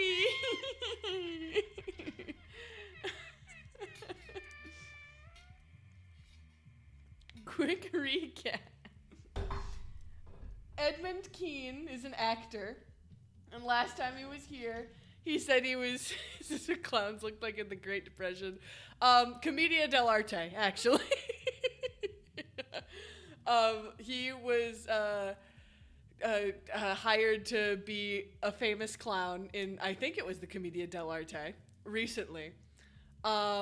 And he said, oh my god, I'm perfect, the audience is gonna love me, I don't need you anymore, I finally revitalized my role as an actor, since he used to be an actor in Shakespeare times. And I see it has gone so miserably for him that he did not even wait to change clothes before he came here, and he is still in his clown outfit. Do you like my costume, Sam?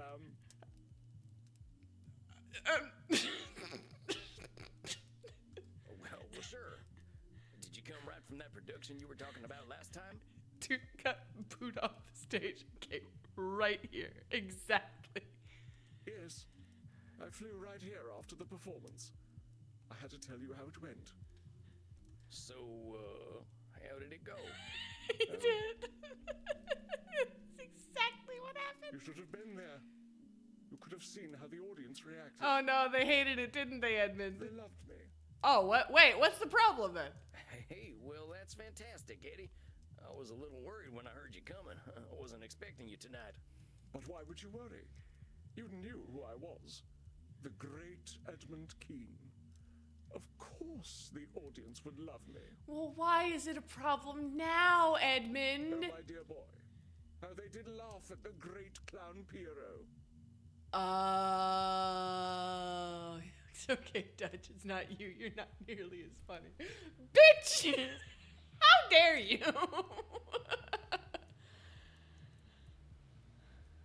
Well, that's amazing, Eddie. Gave that Grimaldi fellow a run for his money, huh? Grimaldi would have never achieved as many laughs as I clearly earned. She'll take your head off. You don't sound too happy about it, Eddie. Piero is supposed to be a tragic clown, but they laughed. Bulk is gonna get executed one of these days. Gonna put him in the stocks, have y'all throw tomatoes at him. It'll be a grand old time. They just laughed and laughed and laughed. Oh, Eddie. They laughed at my heartbreak when my wife left me for a respectable man. They laughed when I held my dying child in my arms.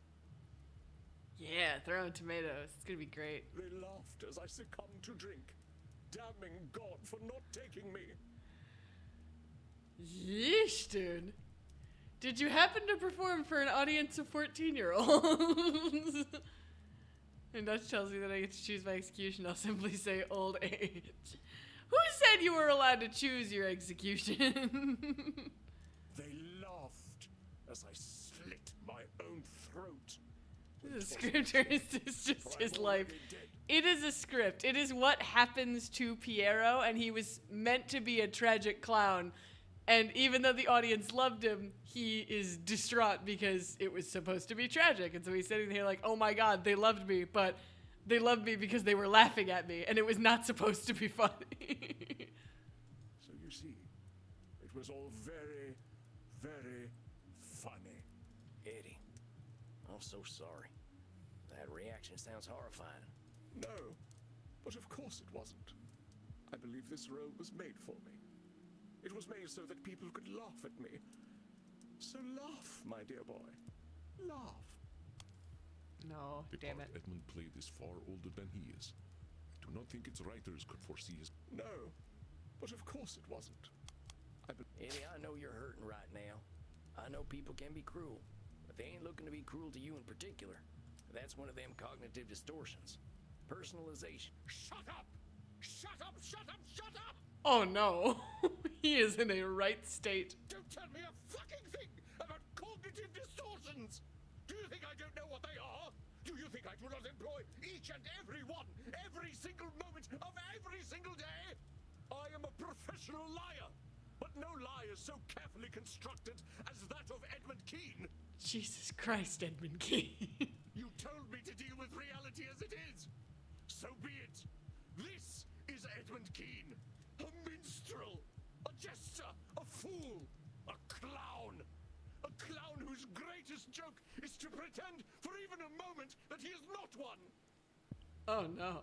I can't take him seriously in the clown outfit. No, you're just like the rest of the bulk. How could you do this? But you see, my dear boy, all that is impressive about Edmund The Kean clown is just illusion. The It has clown always outfit. been an illusion. That is what the stage is. But it is my life as well. Go ahead and ask me, therapist. Ask me, who is Edmund Kean? Nay, do not ask. I will tell you. Edmund Kean is nothing. There is no Edmund Kean. Oh, good I God. have never met the man, or even the boy. I have known Shylock, Richard III, Hamlet, Lear, Othello, Macbeth, Romeo, Cupid. The people loved all of those characters. Wherefore would they love Edmund? Edmund had to become a character as well. And I have played Edmund for so long that naught lies beneath. A hollow man sits before you. As other vampires have said, what is a man anyway? A miserable pile of secrets, a mountain of pretty lies. Eddie, that ain't true, and I'll tell you why. Shakespearean ego death? Is that a diagnosis? Probably somewhere. The middle one is not true. The last one is also not necessarily true. But this one's true. All lie, Eddie. Deep down, we're all still scared animals who can't tell the difference between a booing audience and a lion ripping out our throats. I personally think it would be like a peasant eating a Dorito.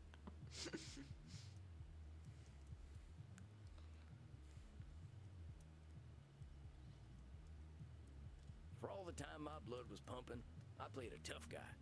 Slaughtering Sam, they called me. I like that name. The 23 wanna know enemies why? is one of the teleporters to straight fucking Jagged Peak. I don't know what Jagged Peak is, but it sounds horrifying, Libby, and I don't want to go there. Because it made me feel safe. Under that grizzled exterior, I was still just a scared little boy. But that little boy was me, Eddie. The vaguely club music in the background absolutely sends the absurdity. Well, you see, Moo, that is because this therapist's office is on top of a vampire/kink club. So that's where the club music's coming from. You understand me? Though we have played different parts, the character underneath is the same, perhaps. Do you remember that I played Cupid as a boy? Vampire/what? You heard me. That was your breakout role, right? I learned that if I smiled and spoke sweetly, people would view me as something other than street trash. I wouldn't have to go hungry. I wouldn't have to be sold to some bloated factory owner. Edmund Keene was worthless to anyone. Another mouth to feed, another body to clothe. So I knew I had to make him disappear. I'm not an idiot, Volk. You're gonna have to try harder than that. I thought if I suppressed Edmund and became the character the public wanted, I would be rewarded. But this illusion, this character of Edmund Keene, he has brought me to such unspeakable depths. Do you know why I sought to become a vampire? Too washed up. Why I dwelt in dark places until the curse of immortality was given to me? I became a No, Strider Ball! my son Charles, a more successful actor than I was. I could not let his legacy overtake mine.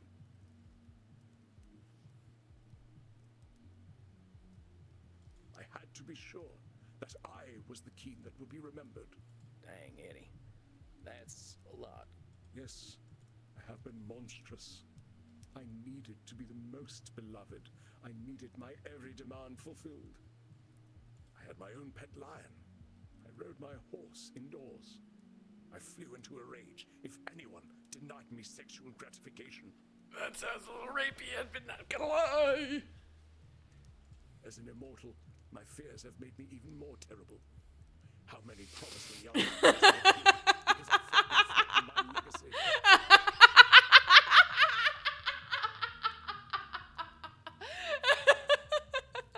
That's a teeny tiny super yikes, Eddie.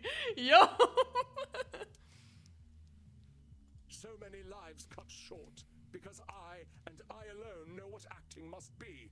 Indeed, the very reason I am wearing these clothes is because I could not bear the idea that Grimaldi brought something to the stage that I could not. Yikers. Do you see how pathetic I am? I am battling a man who has been dead for almost 200 years. You know, I will say, I was not expecting Edmund to be the one who knew himself the most of everyone who came into this office. This is a surprise to me. The audience was right. I am a most laughable creature. I know what they are thinking, what they have always thought. Look at the fool actor. Look how he debases himself by begging for our approval. Eddie, you don't know what they're thinking. At all. We've been going over this for months now. All you know is what you know. You're concerning yourself with the thoughts of everyone else that you can't even know. It ain't no wonder that you got no sense of self. Yes, you're right. I see that now. This monster that is Edmund Keene was created for the audience, but I do not know them. I believe 'twas not my talents that earned the adoration of the public. Perhaps they only ever loved me because I demanded they do so. Control fallacy. Well, the good news, Eddie, is that you can't just demand someone to love you. If they had nothing to gain from being Edmund Keene fans, why were they Edmund Keene fans? I suppose. The important thing here is accept things as they are, compadre. I cannot accept things as they are, my dear boy. How can I? How can I accept that I have forced everyone around me to confirm my lie of an existence? Yeah, you make a good point there. How can I accept the people I defiled to satisfy my ego? The son I was relieved to see die. The blood I have spilled to sustain my legacy. The lie is all I have, and all I know. I have done such evil to protect it. So much is my poverty of spirit, so mighty, and yet with so many defects, in the vapor of my own glory smothered. No, my dear boy, what is done cannot be now amended. The child Edmund is buried, and this grim-visaged, wretched creature is all that remains. Eddie, I ain't gonna sugarcoat it. You've done some truly awful stuff. And fear doesn't excuse the dastardly deeds you done. The shit you done ain't never going away. Yes, go on, kick me, jeer, laugh at the vicious clown, tell him what a fool he is. You ain't gonna play pity tricks on me or yourself. You acted like a lily-livered sumbitch, Eddie. I know that, because I've done some awful shit too. Because of my fear, I hurt scores of folks. Some strangers, some near and dear. I cannot get over the fucking clown outfit. And now that Moo has pointed out the club music that I had tuned out because I've been hearing it all game. Because of my fear, I pushed all that stuff down deep where no one could see it, just like you. I was too afraid to face myself. Once I didn't have a choice but to take a good look at myself, my first thought was that I deserved to go meet the sunrise, because I'm a coward too. But there's something else we've got in common in addition to acting like yellow bellies, Eddie. You know what it is? What is it? We got time, Eddie. We've got time to look at ourselves honestly and say, yeah, I've been a coward, but I ain't gonna be a coward any longer. So what'll it be, Eddie? You're gonna live forever. Will you do it as a coward or as a man? I don't know how to be a man. So you're giving up then? No, I cannot maintain the facade any longer. I am revealed to myself. But Sam, I never learned to be a person. I stopped being real at 8 years old. Splot! Why did my fellow actors coddle me so? Why did they let me become a monster? They could have said no, but they did not. Would it be better or worse if the red clown knows? Or purple clown knows? I cannot say. We ain't focusing on the people who gave in to a kid who was too big for his britches. We're focusing on you. You did some real awful things. You killed people for criticizing you or for showing talent. You resented your son's success. These are things you gotta take in. But how can I put such things behind me? You don't. You gotta accept the things you've done as part of who you are. You ain't gonna erase the last 200 some years. But maybe you can use them to make a better Edmund going forward. How? How do I introduce myself as a demanding megalomaniac? How do I introduce myself as a man who was relieved to see his own son die? How do I introduce myself as a man who demanded the entire world get on their knees to satisfy his ego? Well, I wouldn't exactly lead with that stuff. How about you introduce yourself as a man who's figuring himself out?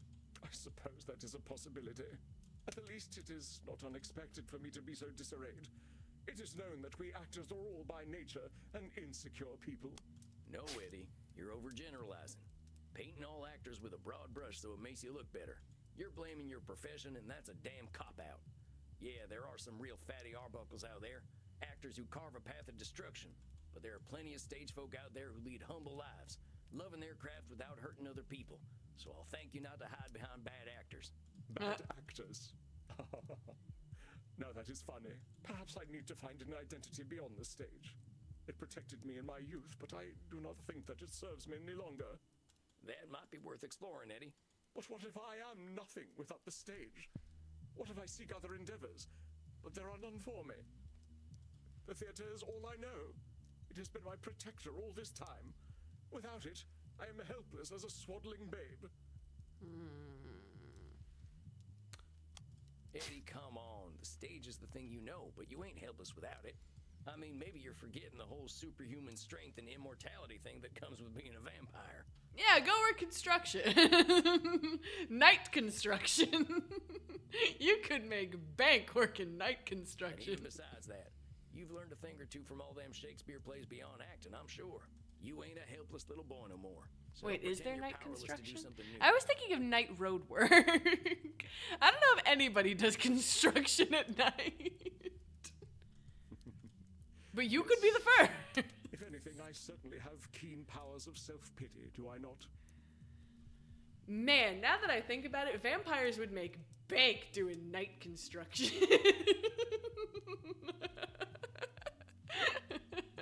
I wasn't gonna say it. However helpless you might feel, Eddie, remember that's just how you feel right now. But that's the amazing thing about being undead. We got lots of time to make a better tomorrow. My mentor, Andy, he says that at 200 years old, we're basically toddlers by vampire standards. And we both got a lot of growing up to do. That is a heartening thought. If we're doing life right, Eddie, We're always growing up. The trick is not to think we're done growing. Spoken like the bard himself. As he said, all the world's a stage, and I am barely past mewling and puking in the nurse's arms. Construction. At night. I should be of a more mature mind, shouldn't I? Surely 237 years is old enough to be out of nappies. We got time to grow, Eddie. Let's just be glad you're a 200-year-old baby and not a 2,000-year-old baby, huh? We'd be having a real different conversation then. But growth to me seems nigh impossible. I have allowed my fear to guide my every sad-gutted action. My fear told me when I was threatened, which was always. So maybe this is a good chance to recognize that your feelings don't always reflect reality. Intuition and experience are real things, but your being scared doesn't mean the world's automatically scary. You're a vampire now, Eddie. You can handle yourself and take things as they are, not what your gut's telling you they are. You speak truly. I projected my fear into existence. Oft did I bring lies to life. It has not helped me. This is what I mean, Eddie. You're always in defensive mode, ready for someone to take you down. That ain't no way to live. When you're afraid of some young actor coming up and making a name for themselves, what's so scary about that anyway? I'm afraid they will erase me. I will be just another child of the rookeries, used and discarded, of no value to anyone. No history, no legacy, no record of my existence. You've already got one, though. You got a Wikipedia page. Perhaps my time has passed anyway. There was a time when the stage awaited Edmund Keane, but my death was the end of that time.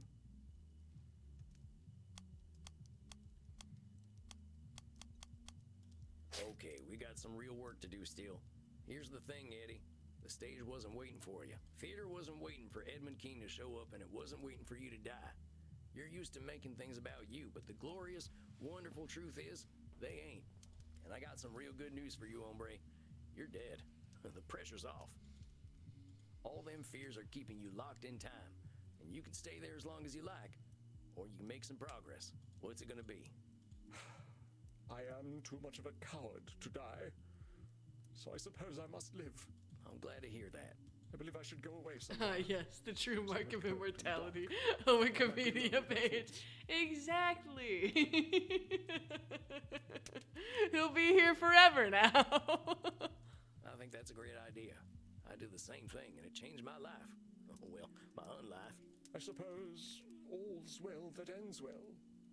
I only hope it does. Hey Moo, you want to hear a fun fact? This chair that Sam is sitting in, according to Andy, the older vampire guy, was made by Jesus Christ himself.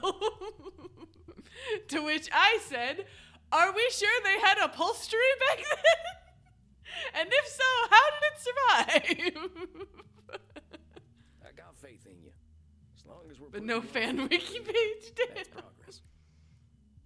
I shall see you in a month then. You got it, Eddie. Take care of yourself. We'll get you out of that mewling and puking stage before you know it, okay? So it shall be. Very well. Exit Edmund Keane. Stage left. Bravo, Samuel. He exited stage right, motherfucker. Only a master of fumbling around. I knew I was taking a risk there. You were, but perhaps such risks are justified with such an extreme personality. He attempted to gaslight you, but you held fast and challenged him, sternly but fairly. Wait, damn it, the pages of stuff. You have a gentle nature. That must have been difficult. I didn't want to drive him off the edge. I just saw him close to making a breakthrough, and I didn't want him to start sinking again. Well, you can now count yourself among a very small number of therapists who have made a breakthrough with such a one. I do not count myself among them. And you let me handle Edmund?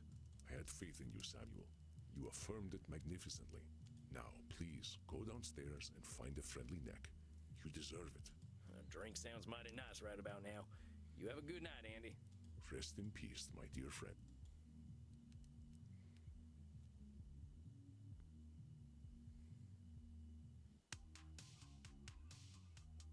Dang, I'm a little shaken up after that one. Never seen a man as afraid as Edmund Keane. That was tough to watch. I'm sure Crimson can lift my mood. Howdy, Crimson. What's the matter, cowboy? You look a little paler than usual. Oh, just had a real tough session. Watched a man who'd been wearing a mask for 200 years finally take it off, and it weren't pretty. Had to happen, though. The fella's got a long road ahead of him, but at least he's taking his first steps. Think this'll do the trick then? I call this a bloody cowboy martini. Shake it, not stir it. I'm proud of you, Sam. Starting over is hard, especially when you've been spinning your wheels for a long time. Well, that's the nice thing about being a vampire. We got time to start over. Cheers to that. To rebirth. It seems you walk ever in the... Oh, god damn it, not this guy again. Oh, I did not mean to intrude. I noted your discomfort and wish to offer you succor in the kink room. Can you stop calling it sucker and also saying that word in the same sentence as kink room, please? you mind, Crimson? Not at all. Go drink your fill, cowboy. Come, my son. Stop saying that! Now then, I heard you speak of rebirth. Yeah, it's something we vampires have to do a lot of. I was just worried about one of my clients having trouble with their rebirth. I know it is painful, my son. When we are born again, we leave a part of ourselves behind. Like the lizard who sloughs its dead skin, or the mortal who journeys into the mosh pit. We emerge purer than before. Mosh pit. Who's the budget kiss member? This is Kieran, and he's a goth priest. And for some reason, he insists on calling giving blood sucker. And the last time he gave blood, which was also the first time, both Sam and Kieran moaned. And frankly, I am uncomfortable. Sounds like you've got a lot of perspective on this stuff, Kieran. I know you must have questions, my son. Please, ask.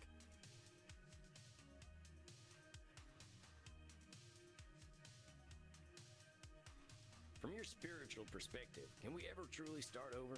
My son, you know the answer already. We beings of flesh and blood are also beings of judgment.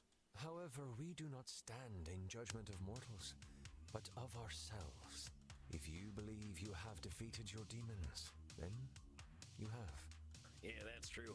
Reminds me a lot of should statements. And defeating demons is pretty badass, ain't it? Yes, it is the demons who should fear us, my son. Did you have more questions? No, can we get this over with? Why ain't your lord This the is the fire and true ship of the brimstone game. type that's No, been my kind stop for it. centuries? The Lord did not do these things. That is the work of man. Even they work through him and face their own dark journeys. But eventually, we will all be blessed and return to his bosom to rock for all eternity. It is not for man to judge. Well, I've got a lady who would love to meet you. I think a few men of the cloth did her dirty. Men will ever seek power. But I know some simply seek blood. Are you ready to receive succor, my son? Stop that! Yeah, but I really wish you'd stop calling it that.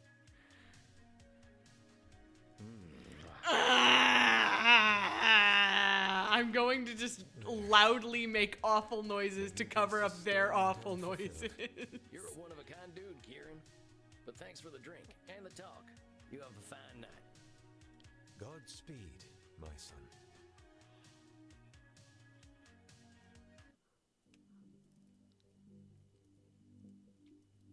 Good evening, Samuel. You are seeing your ancient client tonight, are you not? Yeah, that's right. I hope she's doing okay. I'm worried about her and that whole algorithm thing. Oh yeah, I forgot about that. I had a little consultation with some other elder vampires. We have developed a theory, though I hope we are wrong. We believe the algorithm is a demon. None too few. Oh my god. I have only ever heard whispers of his name. We've got another overarching villain, ladies and gentlemen. The algorithm that decides who gets what content on the internet is actually a demon. His name is Raziel.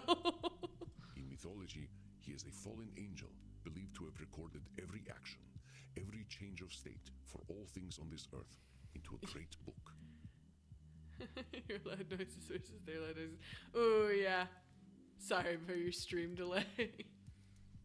This book of knowledge he shared with the first mortals.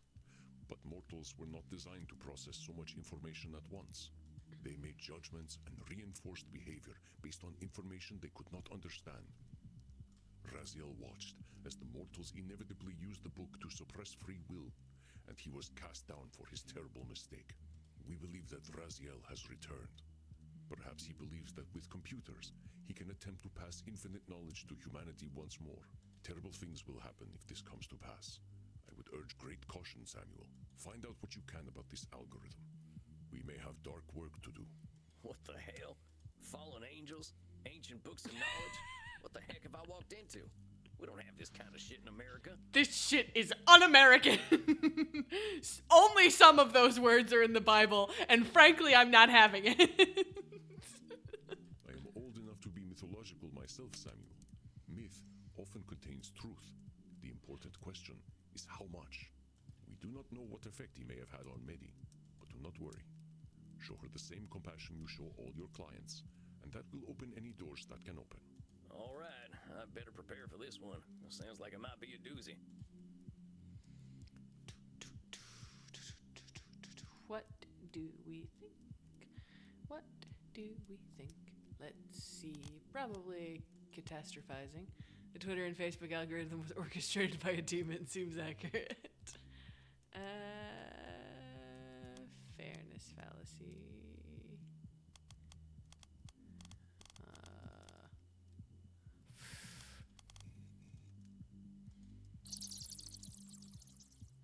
Greetings, little mouse. Hi, Medi. Howdy, Mitty. It's good to see you. How you feeling tonight? Not well, sweetling. Not well at all. You got the Oh, dark no, look what's on your going face. I know you were feeling all stressed about your numbers on that glitch site. Medi, the vampire Twitch streamer. Great match for Sam, the vampire therapist. They doxed me. Do you know what doxing is, my whiskery friend? It's when mortals find out where you live, where you sleep, so they can hurt you. A group of vampire hunters came looking for me. They were really mean, but they're all dead now, much happier. But it was very inconvenient. Medi, I have a suggestion. You're not gonna like it. Could these vampire hunters perhaps have come looking for you because you've indiscriminately been killing people? Just a thought. Now I have to... Dang, Mitty, I'm so sorry. That sounds awful. It's worse. I will not be able to use my computer for a week. How am I going to upload my content? My fans and zealots are all so impatient. They're sure to leave me if I don't provide them with their content. So, how many of these followers and zealots have you got, Mitty? Perhaps 2 million zealots and 90 million followers on Glitch. And how many of them do you think you'll actually lose if you don't upload lots of content? The algorithm has already told me that I will lose millions of followers. So let's go ahead and listen to the algorithm. If you lose millions of followers, it ain't anywhere He near 90 does million. just murder people before every session. Literally every session, she comes in and she's like, "Yeah, I killed somebody." At least Edmund Keane did it the once. He was like, "Yeah, I killed this critic because he said I wasn't perfect." But now Medi's here, like. That one time she came in and like, "Oh, I killed 7 men because they looked at me. I kill my followers because I need blood, and they seem happy when they die." She pre-gaming her therapy with murder. It seems like it. It's doing a bit of overgeneralization and catastrophizing to think they're all going to leave you high and dry. Heck, maybe the folks who stay are the ones what you can really count on. What you can really count on? What? What? What? What? What? What? Never mind. Oh, never mind. You said what? I was trying to say that the people who don't mind you not uploading so much might be better folk to keep around. It's not up to me, little mice. It's not up to them either. Even the little bloodbags who love me won't get to see me if I don't provide them content. I don't get it. Why wouldn't they see it? Is the mailman or whatever not delivering your messages? You're very funny. No. The algorithm decides who sees my content. If I give it content, it will make people like me more. If I stop feeding... Mitty, I gotta say, that doesn't sound like a healthy relationship. Oh, no. It's my friend, I should think. As long as I keep producing content for it, it draws the juicy mortals to me. How many mortals do you need, though, really? Well, if I'm to feel safe, I should like to have more of them always. I gain more followers and zealots every month. I need them. One of them has agreed to let me eat him, and I'll take over his flat. They're quite useful. Did he agree to let you eat him? Or did you make him think he agreed to let you eat him? Or do you think that he agreed to let you eat him? Medi, this is a pattern with you. Well, let me ask you something. Do you actually like any of these followers or zealots? Or are they all just food or servants? What a silly question, little mouse. Of course I don't like them. I always know what they're like. You forget how old I really am. Oh, now I gotta challenge you on that, miss. I know you got a lot of followers. Just hoping the algorithm is just normal. The vampires are all just chronically behind on their tech and social media know-how. I think that is the vastly funnier option. Now, I'm sure you know a lot about mortals on them websites you're using, but that ain't all mortals, and all mortals ain't them. Yeah, Medi, you're not thinking about the fact that 90 million mortals is like, it's a lot of people. Don't get me wrong, but it is still a drop in the bucket. It's not just them, though. I told you about how they killed me. About how they plucked my eye out. I didn't kill you. I didn't pluck your eye out, but you would murder me on the street for looking at you all the same. The elders just don't know what the heck a Reddit karma is. I'm saying, can you know that you're always right about mortals? Wouldn't like to prove that I am. But these mortals, you're talking to them every day. You got all these folks at your beck and call. They're the people you talk to. That's right. But you don't have a real relationship with any of them? Why would I want to have a relationship with my food? You really are quite a silly whiskers. Medi, I'm saying the only relationships you've got are with what you're calling your food. But that's what they are. They're food. Delicious, delicious food. A food that sometimes does heavy lifting and computer work, but still, food. Medi, it sounds like you're in a bit of a codependent relationship with your food. And maybe with this algorithm fella. Oh, but it's not a fellow. And it's not a lady either. So it's non-binary?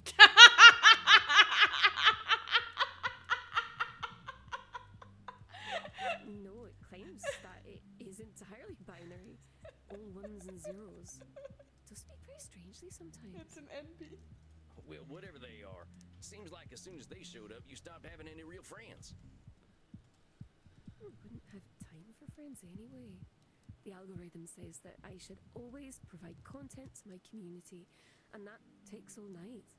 But here's the thing, this algorithm, it might have all the information, but that doesn't mean it's got all the answers. You don't know it like I do.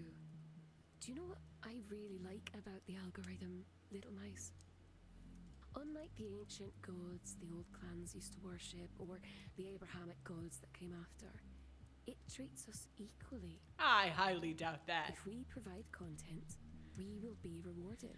Medi handles parasocial relationships better than most big Twitch streamers, not gonna lie. Is it handling it better if you hypnotize them into letting you eat them and go into their apartment?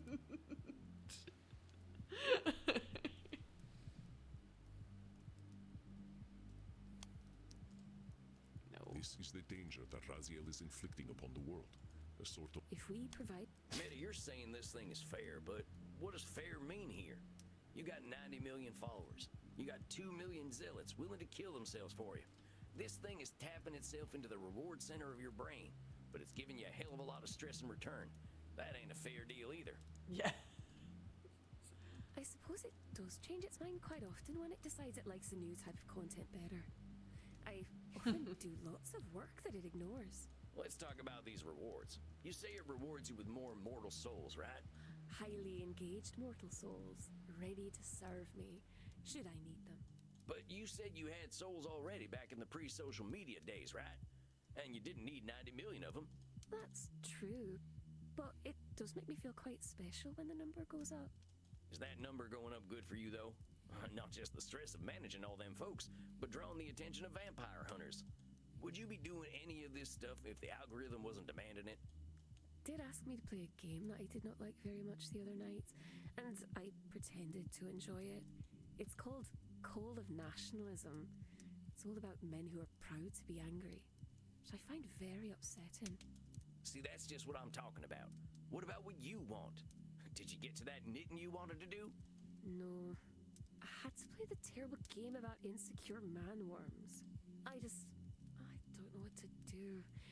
I know that I spend too much time on the internet, but I can't live the life I used to live. I would live out in the wilds again, but there are no wilds any longer. Maddie, we have established it is so easy to disappear into any American national park. You don't have to like America to disappear into an American national park. Go to the Appalachian Mountains. Become a cryptid. Nobody cares up there. I walk the streets. City folks stare because they sense my true nature. The experiences I've had with mortals have not been happy ones. My pink-nosed, scrabbly-clawed, long-tailed friend. Well, these mouse descriptions are getting kind of long. You just don't understand what a mouse you are. It's the mortal's fault I must lock myself away in my flat. It's the mortal's fault that I have to use the internet to survive. Incorrect, but I don't know which one of these it is actually. Oh, no. Medi has had some part to play in the life she... It's the mortal's fault I must lock myself... Medi has had some part to play in the... It's the mortal's No. It's the mortal's fault. No. Medi has What? had some part... It's the... Smitty, you're acting more helpless than you are. You're 1,800 years old. You gotta know there's a heck of a lot of ways to solve a problem, but you're predicting doom based on that perceived lack of control. I mean, heck, at your age, you're probably a billionaire, right? Maybe. I think so. Probably. I don't like to deal with money. Do you have any idea how easy it would be? Maddie, you have enough money, you could create a wilds for yourself. Go buy an island. Bro! Betty, there are mortal billionaires who live in bunkers and do depraved shit even we vampires couldn't imagine. I reckon you could spend a few bucks to be left alone, but also, you're spending a lot of time on mortals you don't like. Would you be very fond of mortals who did this to you? Streamloads. Go buy an island.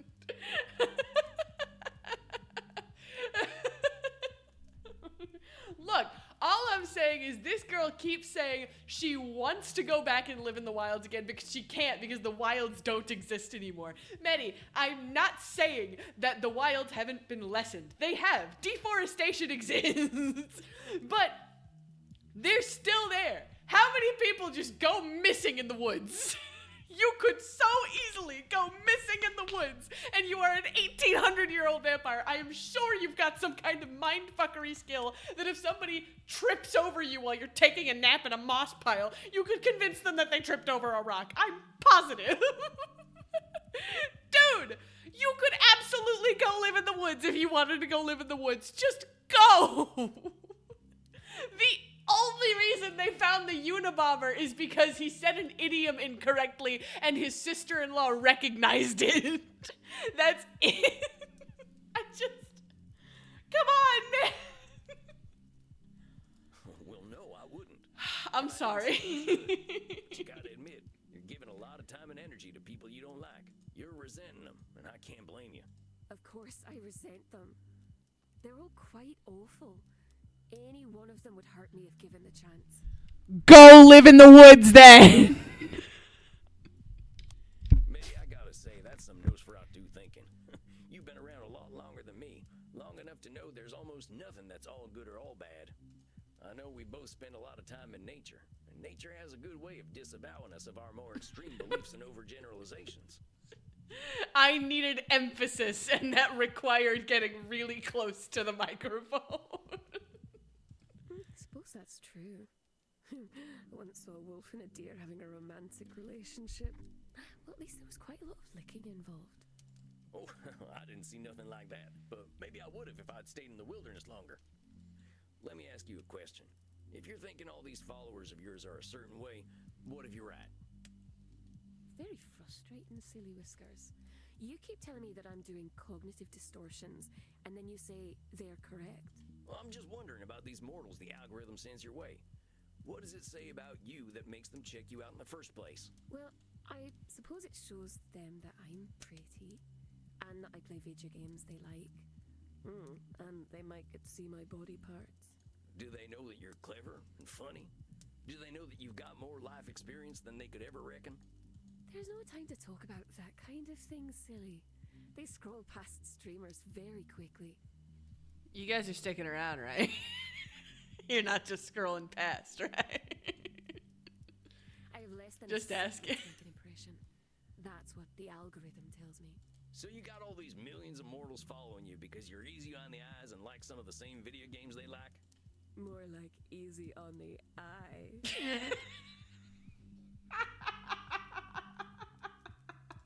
Okay, I get it. I like But the that point one. is, if the algorithm is sending mortals your way based on good looks and some video games, you ain't getting people who like you for you. Petition to rename the drink something redeemed to the Parched Duchess.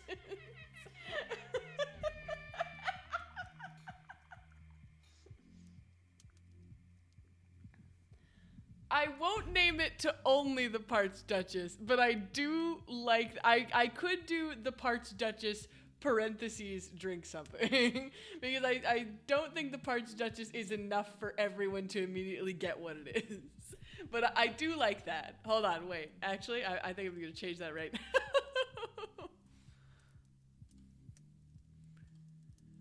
I like that quite a bit.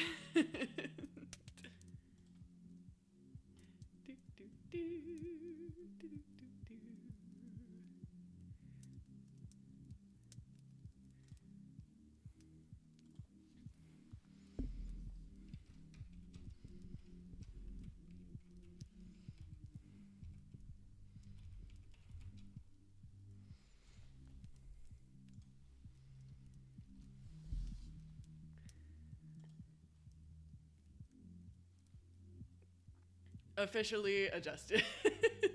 Thank you for the suggestion. You're getting mortals who want content, not medi. Frankly, it ain't no surprise that you don't have much respect for them. Every time I think about the channel points, I just think about there's one other VTuber that I follow, Natsu Vega, I think is what he's called. I raid him sometimes, and his most expensive reward is for 999,999,999 points. He will stream shirtless. And I'm sitting here like wondering if I care enough to ask, does that mean the VTuber model streams shirtless, or he turns his camera on and then streams shirtless? You're very sweet, little mouse. But the algorithm knows what mortals want, and it's not me. They want my body and my video games. I don't have anything else they want. Medi, far as I can tell, the algorithm doesn't know anything worth a damn if it thinks mortals all want the same thing. Worse, it's making you say things like, I don't have anything folks want. You're disqualifying the positive things about yourself they're all missing out on. Pardon my saying so, miss, but you are weird as heck. You don't sound like anyone I've ever met. You think of things in ways no one else does. Medi, you're as interesting as it gets. Don't let this stupid algorithm reduce you to your looks and the games it tells you to play. It's insulting all that you are as a unique individual. I understand what you're trying to say, Willy Whiskers McMouseface III. You don't know the algorithm as I do.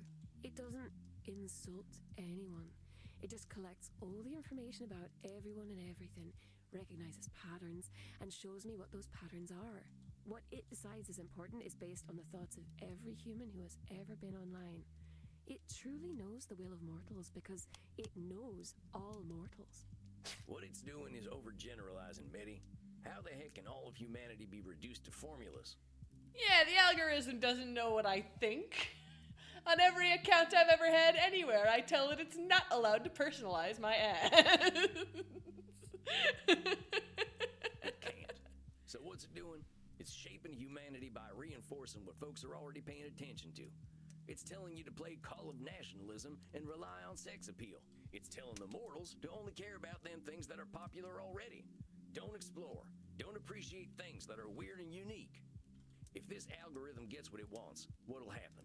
Earth will be the most boring place in the universe. Medi, this algorithm doesn't appreciate you, and it's teaching you not to appreciate yourself. You're right, little mice. I am forgetting myself. I think I don't want to feel lonely anymore. I want to be liked. Perchance, could you start by killing people less? Just a thought. You ain't gonna be happy if you're being liked for being some boring idea of what someone else thinks you should be. I really have been very silly, haven't I? The algorithm isn't nice at all, I think. I'm glad you're getting that this algorithm is abusing you. I don't want to see it change what makes you special. But I won't have anyone. I'll be alone. Hear me out. What if you stopped killing people? You were alone already, Medi. These relationships you've got online with all these faceless mortals, they ain't real. Those friends you had a few years ago, they sounded real. I suppose I could send them all an email. Do you think they'll remember me? There was something about you all that made you join that web ring or whatever it was called. I don't know, but I bet they'd be happy to hear from you. I think I will send them a message. I was about to say, They were stop all trying very to chat up the strange, page. like me. We're all strange, Medi. We're all individuals. Maybe they were just your kind of strange. You are very sweet, little mouse. I could give you some of my zealots if you like. They'll do what I tell them to do. I'm good. Well, that's okay. I'm happy letting them live their lives freely. They deserve to find out what they actually like, too. You are very soft and squishy for a vampire. But I will message my old friends. And if you're gonna do this streaming thing, try streaming things you honestly enjoy. Make a new account, be yourself, and see who shows up. I think I will do that. I'll keep my only zealots, though. They can be very useful. You do what's best for you. And don't let anyone but you make that decision. You are so very sweet. Are you sure I can't take you home and let you run on a wheel all night?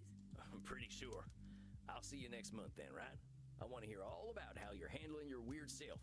Oh, but you are a very, very naughty mouse with a very dirty mouse mind. Damn it, Medi. I didn't mean it like that. You are very funny. I will see you in a month then. Now I shall become a mouse too, but with wings. Maybe, Excellent don't work, kill them Samuel. all. We cannot know for sure, but I believe Medi understands the source of Data his driven. Help free Medi from her dark You discomfort. think this Raziel is gonna get upset at losing her? If I understand correctly, Raziel has no power if he is ignored, but he is unusually tempting to listen to. It sounds as though he has the mortals quite beguiled, and many of our kin as well. But you give me faith that he can be defeated, one individual at a time if need be. I ain't never defeated a dark god before. There is a first time for everything, my dear Samuel. After all, haven't you been dancing? You really gotta bring that up, huh? Mostly for the reaction. Now, my friend, make sure you get something to drink. You shall not have trouble finding willing necks, I am sure. You are becoming quite the celebrity at Immernacht. Oh no. Beating Don't say fallen that. angels is thirsty work. I'm ready for a drink. Slake your thirst then, my friend. Rest in peace. Yo.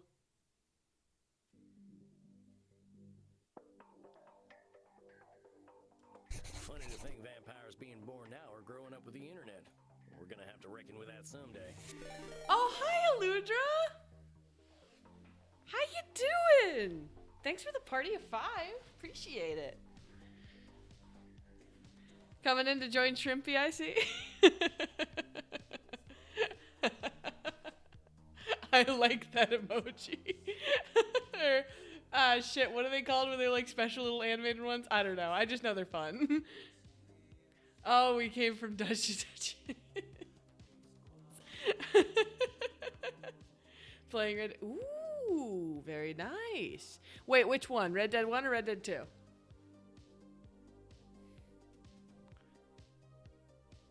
too. Ah, I see. I've never played Red Dead 2, but I did watch Nakey Jakey's videos about it.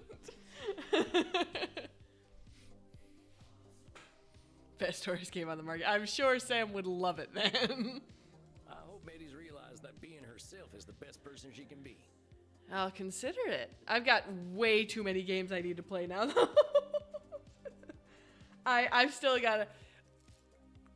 I will consider it. But probably not this year. Maybe next year. Well, speaking of which, I should go check on Crimson. Hey, Crimson, what's on tap tonight? Take a look around, cowboy. There's plenty to drink. Well, maybe I'll go looking for a donor. Just figured I'd say howdy to my pal Crimson first. Well, howdy, sharpshooter. You look like you're in a good mood tonight. I did just buy another game that was on my wish list. It's called Death Something. I don't know. I still need to play another Crab's Treasure. That's one that I need to do. I did buy that.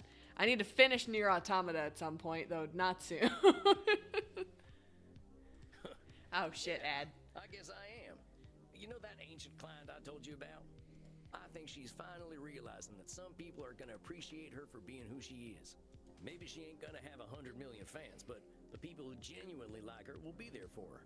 How's your blood sugar, honey? I think you're a little too sweet. Oh, come on now. I've been thinking a lot about exactly what you're saying. Folks in DC didn't much like my style, but I'm not sure why I cared.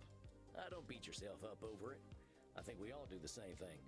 Easier to do what other folk are doing than blaze a trail, right? I'm not sure it is easier if we're fighting ourselves the whole time. That's some real wisdom right there. Anyway, thanks for making me think. I think I'm done spinning my wheels. Excuse me. Oh. In the kink room. Why is it Panoptibella again? I don't like Panoptibella. She squeaks me out, man. She skews me out. I don't like it. I think my dinner's calling. I'll see you later, Crimson. No! Ciao, Tex. Damn it. You know, I have seen what you are doing. I see all. Can I please get some clarification on whether or not you are other than human or if you're just a really, really weird human? Please. So you mentioned Panoptibella, and what am I doing? I see that you change people. You make them stronger, more confident, more comfortable. I'm pretty sure they're doing all that themselves. No, that is not what I see. I see that without you, they repeat their actions over and over again. Usually, I can see the future because people repeat themselves. But you make the future uncertain. I do not like what I cannot see. Can you stop being creepy, please? Well, why do you need to see everything anyway, Panoptibella? Ain't it exhausting? To see all is to see danger and avoid it. Are you Raziel? I see that you wish to say something, but are holding back. Well, I try to do my therapy stuff just in therapy. It ain't right to be analyzing folk without their consent. Then consent is given. To see all is to see danger and avoid it. Well, see, what that is a control fallacy. It's a kind of cognitive distortion. The future's always got elements we can't count on. You can be prepared to a certain extent, but you ain't ever gonna know everything. You can only see what's in front of you after all. Interesting. Then what do you believe I should do? Well, just that. See what's in front of you. See how you feel about right now, not yesterday or tomorrow. Right now, you can see. I see. Yes, I see that. I would like you to drink from my neck right now. Why did you say it like that? See, that wasn't so hard. Yep. Stop it! Thank you for the blood. I hope your torpor is most satisfying. I shall see myself out. I just want these people to stop moaning. Is that too much to ask? Oh, yeah. Good night. I think that was a pretty successful night. Coffin time for old Sam.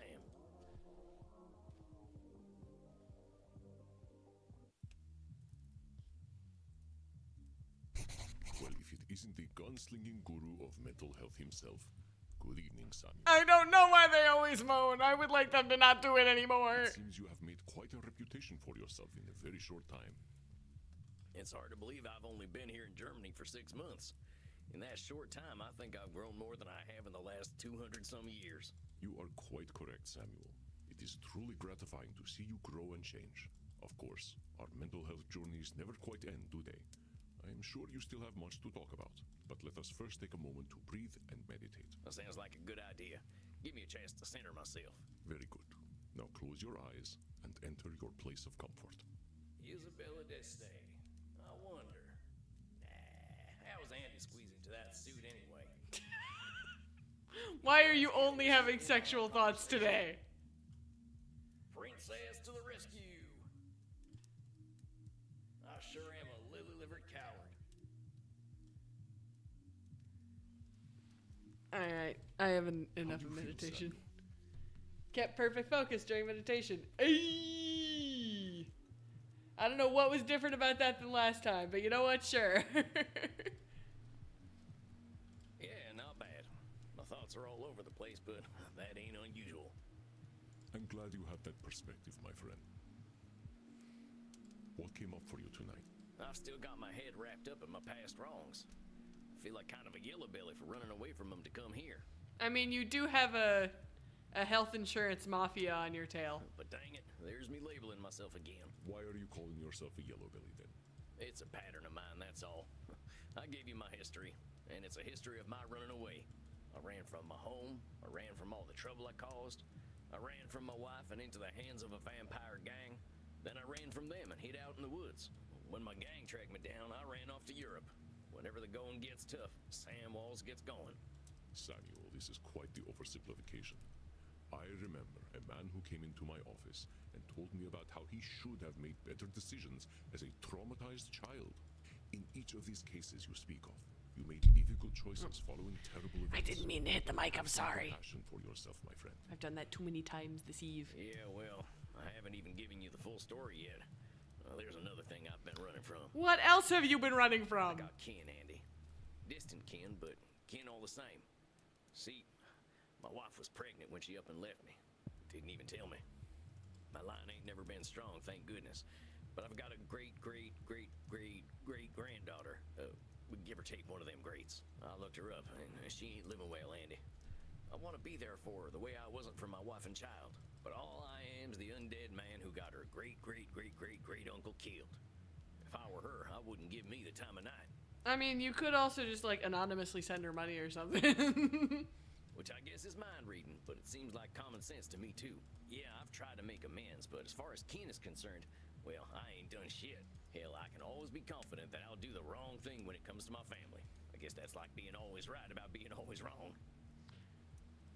I think we're coming to the end of the game here. I see you are becoming quite perceptive of your own distortions, Samuel. But let me do some reflecting for you, and you can tell me how you perceive what I am saying. You consider yourself a yellow belly, a somewhat archaic term for coward.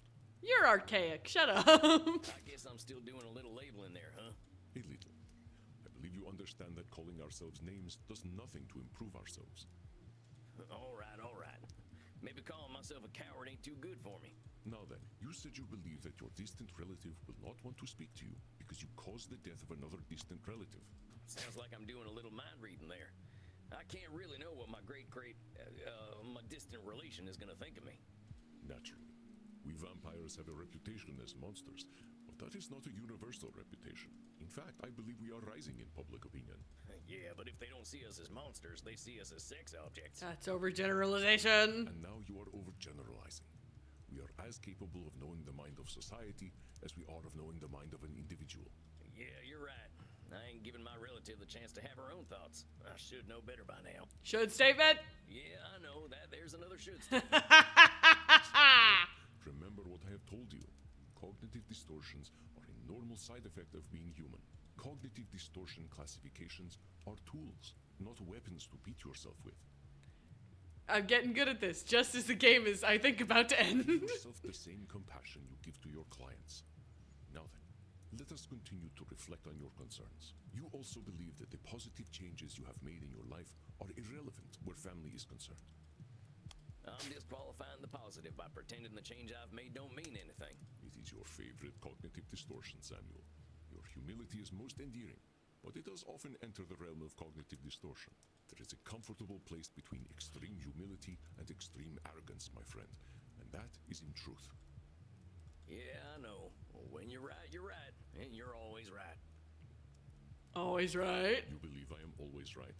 There ain't no way of knowing if you're always right. You just kind of give off an always right vibe. I like to have good vibes, my friend, but vibes alone do not make the man. Most of my existence, I thought I was always right. But that was when I was the most wrong. Don't believe the vibes, dear Samuel. Never believe the vibes. I'll try, but you don't make it easy. I can see where I'm making the same assumptions about McKinn, though. I gotta give her a chance before I assume she's gonna hate me. I just know that if I end up going back to the States, things are gonna get complicated. You know? Most of us vampires out west are on the Not younger always side. right. We're still in that angry, insecure stage. And I know there's a whole gang of them hollering for my blood. Are you afraid of them, Samuel? You know what? I ain't. I just know at some point I'm gonna have to deal with them. My gang is real powerful now, especially their leader. Who's their leader? They used to call themselves the Mystic Bastards, and now they are Sanguinous Health, the health insurance organization. I want to know what the leader is calling himself. Did I ever tell you about my vampire daddy? Don't say it like that! You said you would tell me when you were ready. Called himself Ernie Awigdunkle. He was a piece of work. Fella had more blood on his hands than any vampire I ever met.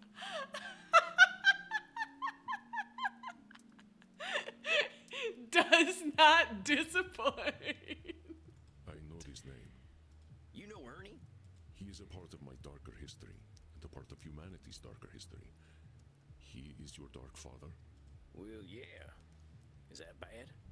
He does not determine who you are, Samuel, but the man is still dangerous. His real name is Heinrich Kramer, and he is no mere murderer. He has a deep hatred for all humanity, especially women.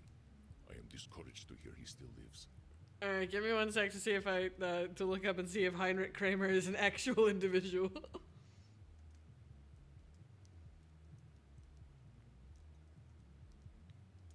Oh, yes. Whoa, what? Heinrich Kramer is the guy who wrote Malleus Maleficarum. What?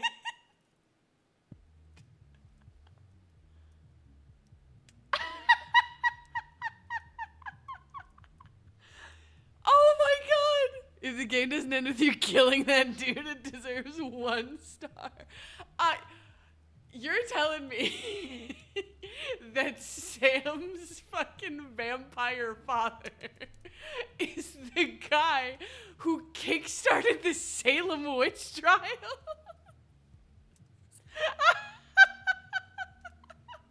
Not just Salem witch trials, all witch trials.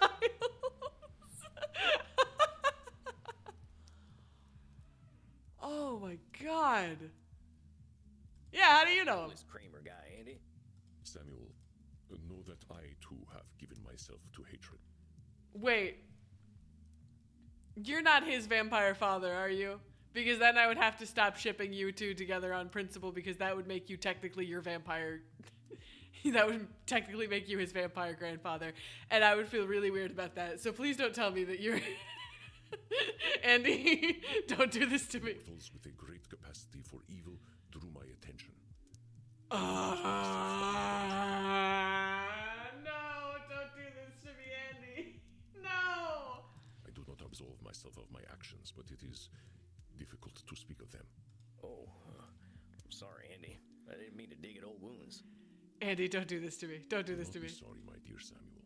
We must not erase our pasts. Pain can be a somber teacher. Well, what this Kramer fella do? It didn't explicitly say that Andy was the one who turned him, but he did say he was drawn to mortals like that. Please. He wrote a book in 1487 called the Malleus Maleficarum, also known as the Hammer of Witches. It was with this justification that the church was enabled to persecute, torture, and kill women. Its effects linger in society even today. The Pope during Isabella d'Este's time, Alexander VI, named him Inquisitor of Bohemia and Moravia. He did with his power is better left unspoken. Well, shit. What was this guy's problem with women? They refused to enter sexual congress with him. They did not like him. He practiced poor hygiene, acted entitled, and was extremely insecure. He defended his own repellent nature with great ardor, blaming women for their predictable dislike of him. Andy, once again, I must ask. If this man is so awful and has done such great evil, and no one would particularly care if he disappeared, why have you not killed him? Dude! He committed himself to a life of celibacy as a Dominican friar, cementing both his virginity and his hatred. Why isn't this woman sleeping with me? Witch! Wait a minute, he sounds like one of them incel types I've read about. No! Don't talk about incels! I don't want this. I am afraid I am unfamiliar with the term, but he did make his lack of sexual appeal his identity. Dang, well, now some things are starting to make sense. I must ask, what became of Heinrich? Well, he runs Sanguinius Health, the health insurance company I told you about the last time. It's vampires from the boardroom all the way down, stealing blood, money, and hope from American mortals. Running health insurance gives them all the money they need for even more dirty deeds. How terrible. Oh, Heinrich, what depths will you not sink to? He disappeared from Europe 200 years ago. I had hoped he was gone forever. Do you think he can change, Andy? Oh, Samuel, yes, of course he can change. Like you and me, however, he must desire this change within himself. Okay, here's the thing. I understand that Andy does not want to be the type of guy he used to be, which was just believing he was always right and being able to kill indiscriminately. However, Heinrich needs to be united. No, we can't make those kinds of, no topical jokes on my stream. Andy, if you have the power to stop this guy, which you do, you could easily stop this guy.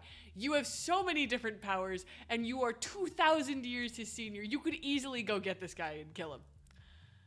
If you have the power to easily stop this man from continuing to harm people, it is somewhat then your fault by extension if other people continue to suffer and die because of this man. So he did not have the... No, you're good. And I'm not going to tell you it wasn't funny because it was. I just prefer to avoid being too topical on my stream. Or at least I like to talk around it and not be direct. But because here's the thing. You could say that about a lot of people today. Like, oh, you didn't stop this person. And sometimes stopping the person is, that kind of stopping them. But in this instance, Andy has the power to do it. He has the means to do it. And he will certainly not be persecuted for doing it because he's a 3,000-year-old vampire. And I don't think there are any records kept of him being alive. Even if somebody saw him, I think he could do it and then just be gone with the wind. You should kill this man. Morally, objectively, you should kill this man. But hatred is not something Heinrich Kramer holds. It is his very identity. He will be reluctant to give it up. If you are reluctant to not give him a chance to change, I offer you an accord. You could go to him and say, hey, either you go to therapy and make a genuine effort to not be an asshole, or I kill you right now. Come on, dude. Are you suggesting that you aim to help him? Do you think I shouldn't? It isn't my choice, my friend. You will do what you are going to do. Go to therapy or die. Exactly. In this instance, I believe that's a good choice. I'll keep you in my club. You're on house arrest in this vampire nightclub, and you have to go to therapy once a month, and I have to believe you're making a genuine effort. Otherwise, we are kicking you into the sunshine, and we'll eat popcorn as we watch you burn to ashes. I guess I don't know what I want to do. But I know Ernie, or Heinrich, and I'm starting to get a handle on this therapy thing. If I can help him, shouldn't I be helping him?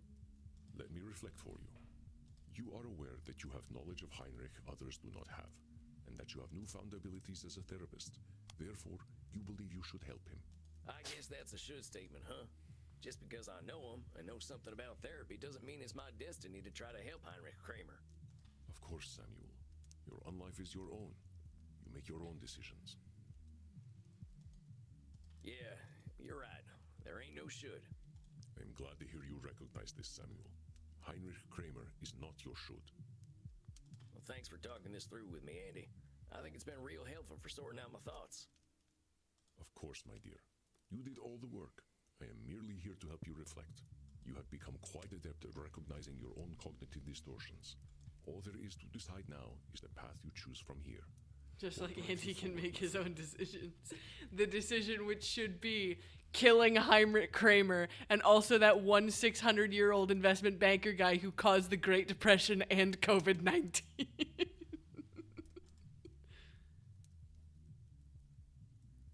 I've learned a hell of a lot here, Andy. More than I could have ever imagined. But this European world just ain't mine, I reckon. Ancient demons, power-hungry popes, kings, and duchesses. This stuff ain't exactly in my comfort zone. Besides, vampires back home have got their own issues, and now I've got the tools to help them. I had a suspicion you were working up to this decision, though I hoped it would not be so. No, Sam, you can't leave. What will happen to my ship? It will sit abandoned in the harbor. I really like it here, Andy, and you've been incredible. But if my heart still beat, it'd be beating for home. I don't want to let my clients down, but I think they're homebodies anyway. Maybe I can get them to do sessions over video calls or something. I think you may be the only person who could get Isabella Deste to do a computer video call. And we can continue my sessions from the internet? Of course, Samuel. Natural. I'm sorry, the 600-year-old investment banker that did what now? Oh, I didn't realize you weren't here for that part. It's just that. A vampire was briefly mentioned who is a 600-year-old investment banker who was implied to have caused the COVID-19 pandemic and also the Great Depression. And that was the first guy that I said, you know, Andy, maybe you should just kill him. Maybe this guy deserves to die. Well, I guess that's that then. Look, most of the time I'm of the opinion that humans really shouldn't get to like be final judgment like for other people in the real world. But there are certain cases that I believe are exceptions. I think that is one of the exceptions, and Heinrich Kramer is the other exception. I ain't gonna run out too quickly though. I gotta arrange for a new cruise back home, and I want to tell my clients in person. That'll take some time. That would be most considerate. Your clients have grown quite fond of you. Well, Samuel, I must say I am proud of you. It has been inspiring to see your command of cognitive distortions. I have no doubt that you will make your home a better place. Call me. Coming from you, that's real flattering. Like I said when I first came here, I'm just a lonesome cowboy looking for answers. You will always seek those answers, my friend. And that is what will ensure you continue to grow. But enough embarrassing Samuel. I believe you should go down and get yourself a drink. That sounds great, Andy. Rest in peace, Samuel.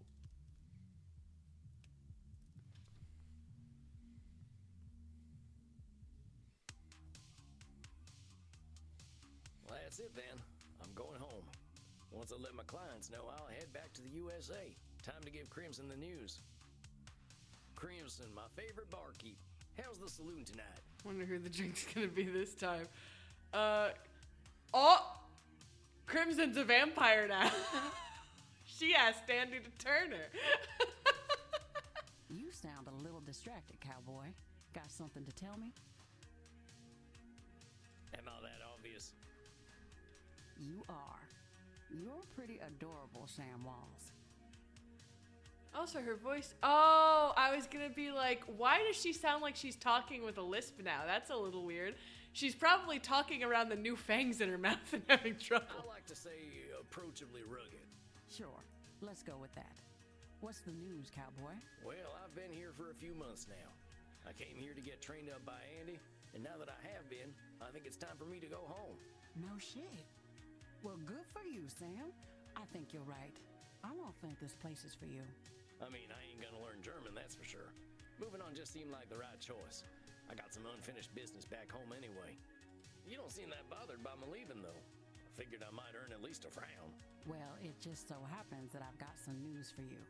Can you guess what it is? You and Andy are getting married. You're in love with me. You got a new kitten.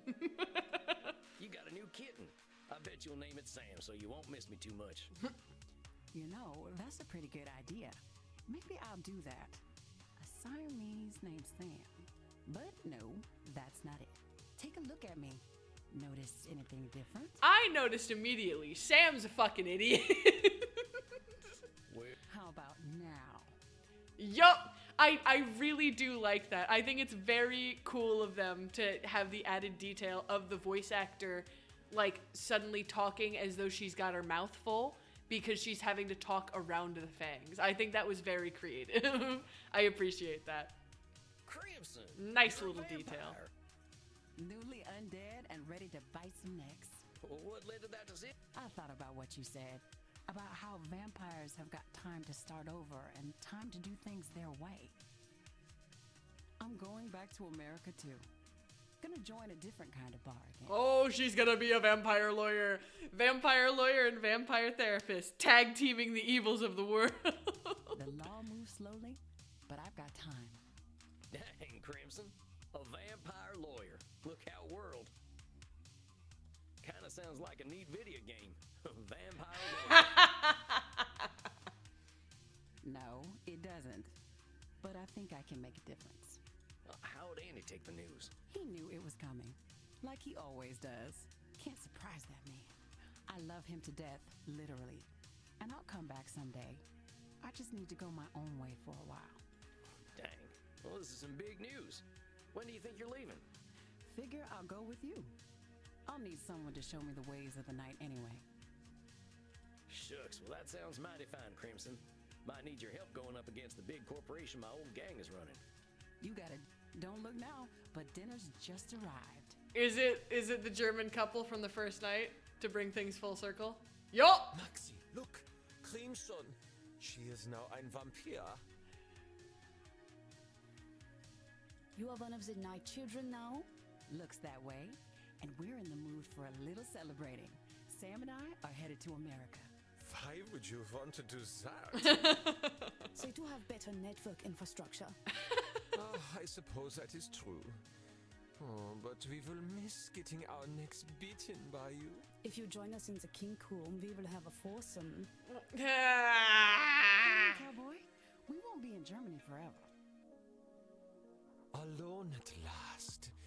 My veins throb. Do not say shit like Who that. gets to bite me? I'll let you get first pick, Sam. All right, Reinhard, you got... I knew you liked me best, cowboy. Skip. Mm-hmm. Stop moaning! You give my neck. Kind of my job. And Crimson bites most erotically. Ah! I guess I should turn in now. Gotta prepare to give my clients the big news. You are not getting away so easily, cowboy. The night is only getting started. Live a little, Tex. We'll be back in the land of Puritan pride before you know it. Ah, what the hell? You only die once.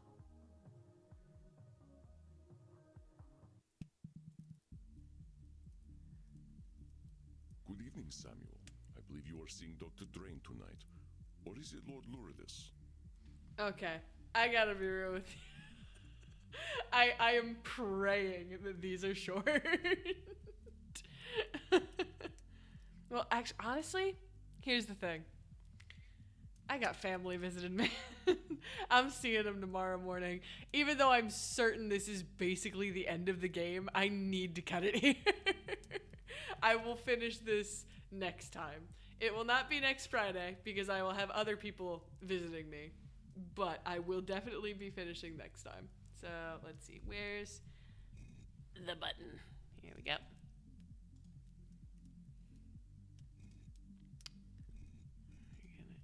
Exit. Yes. Okay. Thank you for joining me. Had a lovely time. I hope you did as well. I've got my Twitter, YouTube, and Discord linked in my Twitch bio. And I will be streaming next week as well. So if you'd like to come see me, that would be most marvelous. I think once I finish this game, I'll probably take a break from a little while, but I might try the DLC eventually, or all this stuff. Blood of Troy, Spanish Nights, Fathoms Below, the Couples Therapy DLC. Who are we raiding? Thank you for reminding me. I don't know yet. Let's see. Who are we raiding?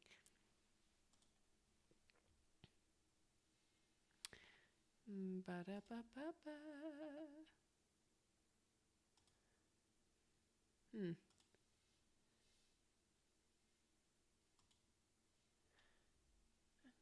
gonna search and filter. Is anybody else playing Vampire Therapist? No. I am the only person playing Vampire Therapist. Is anybody playing Deltarune? Ba-da-ba-ba-ba. I'm loving it.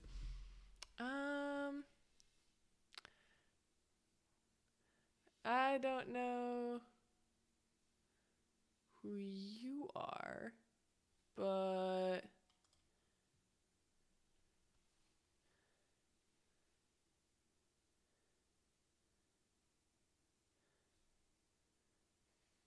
oh my god, it's the best part of the Deltarune game. I picked someone.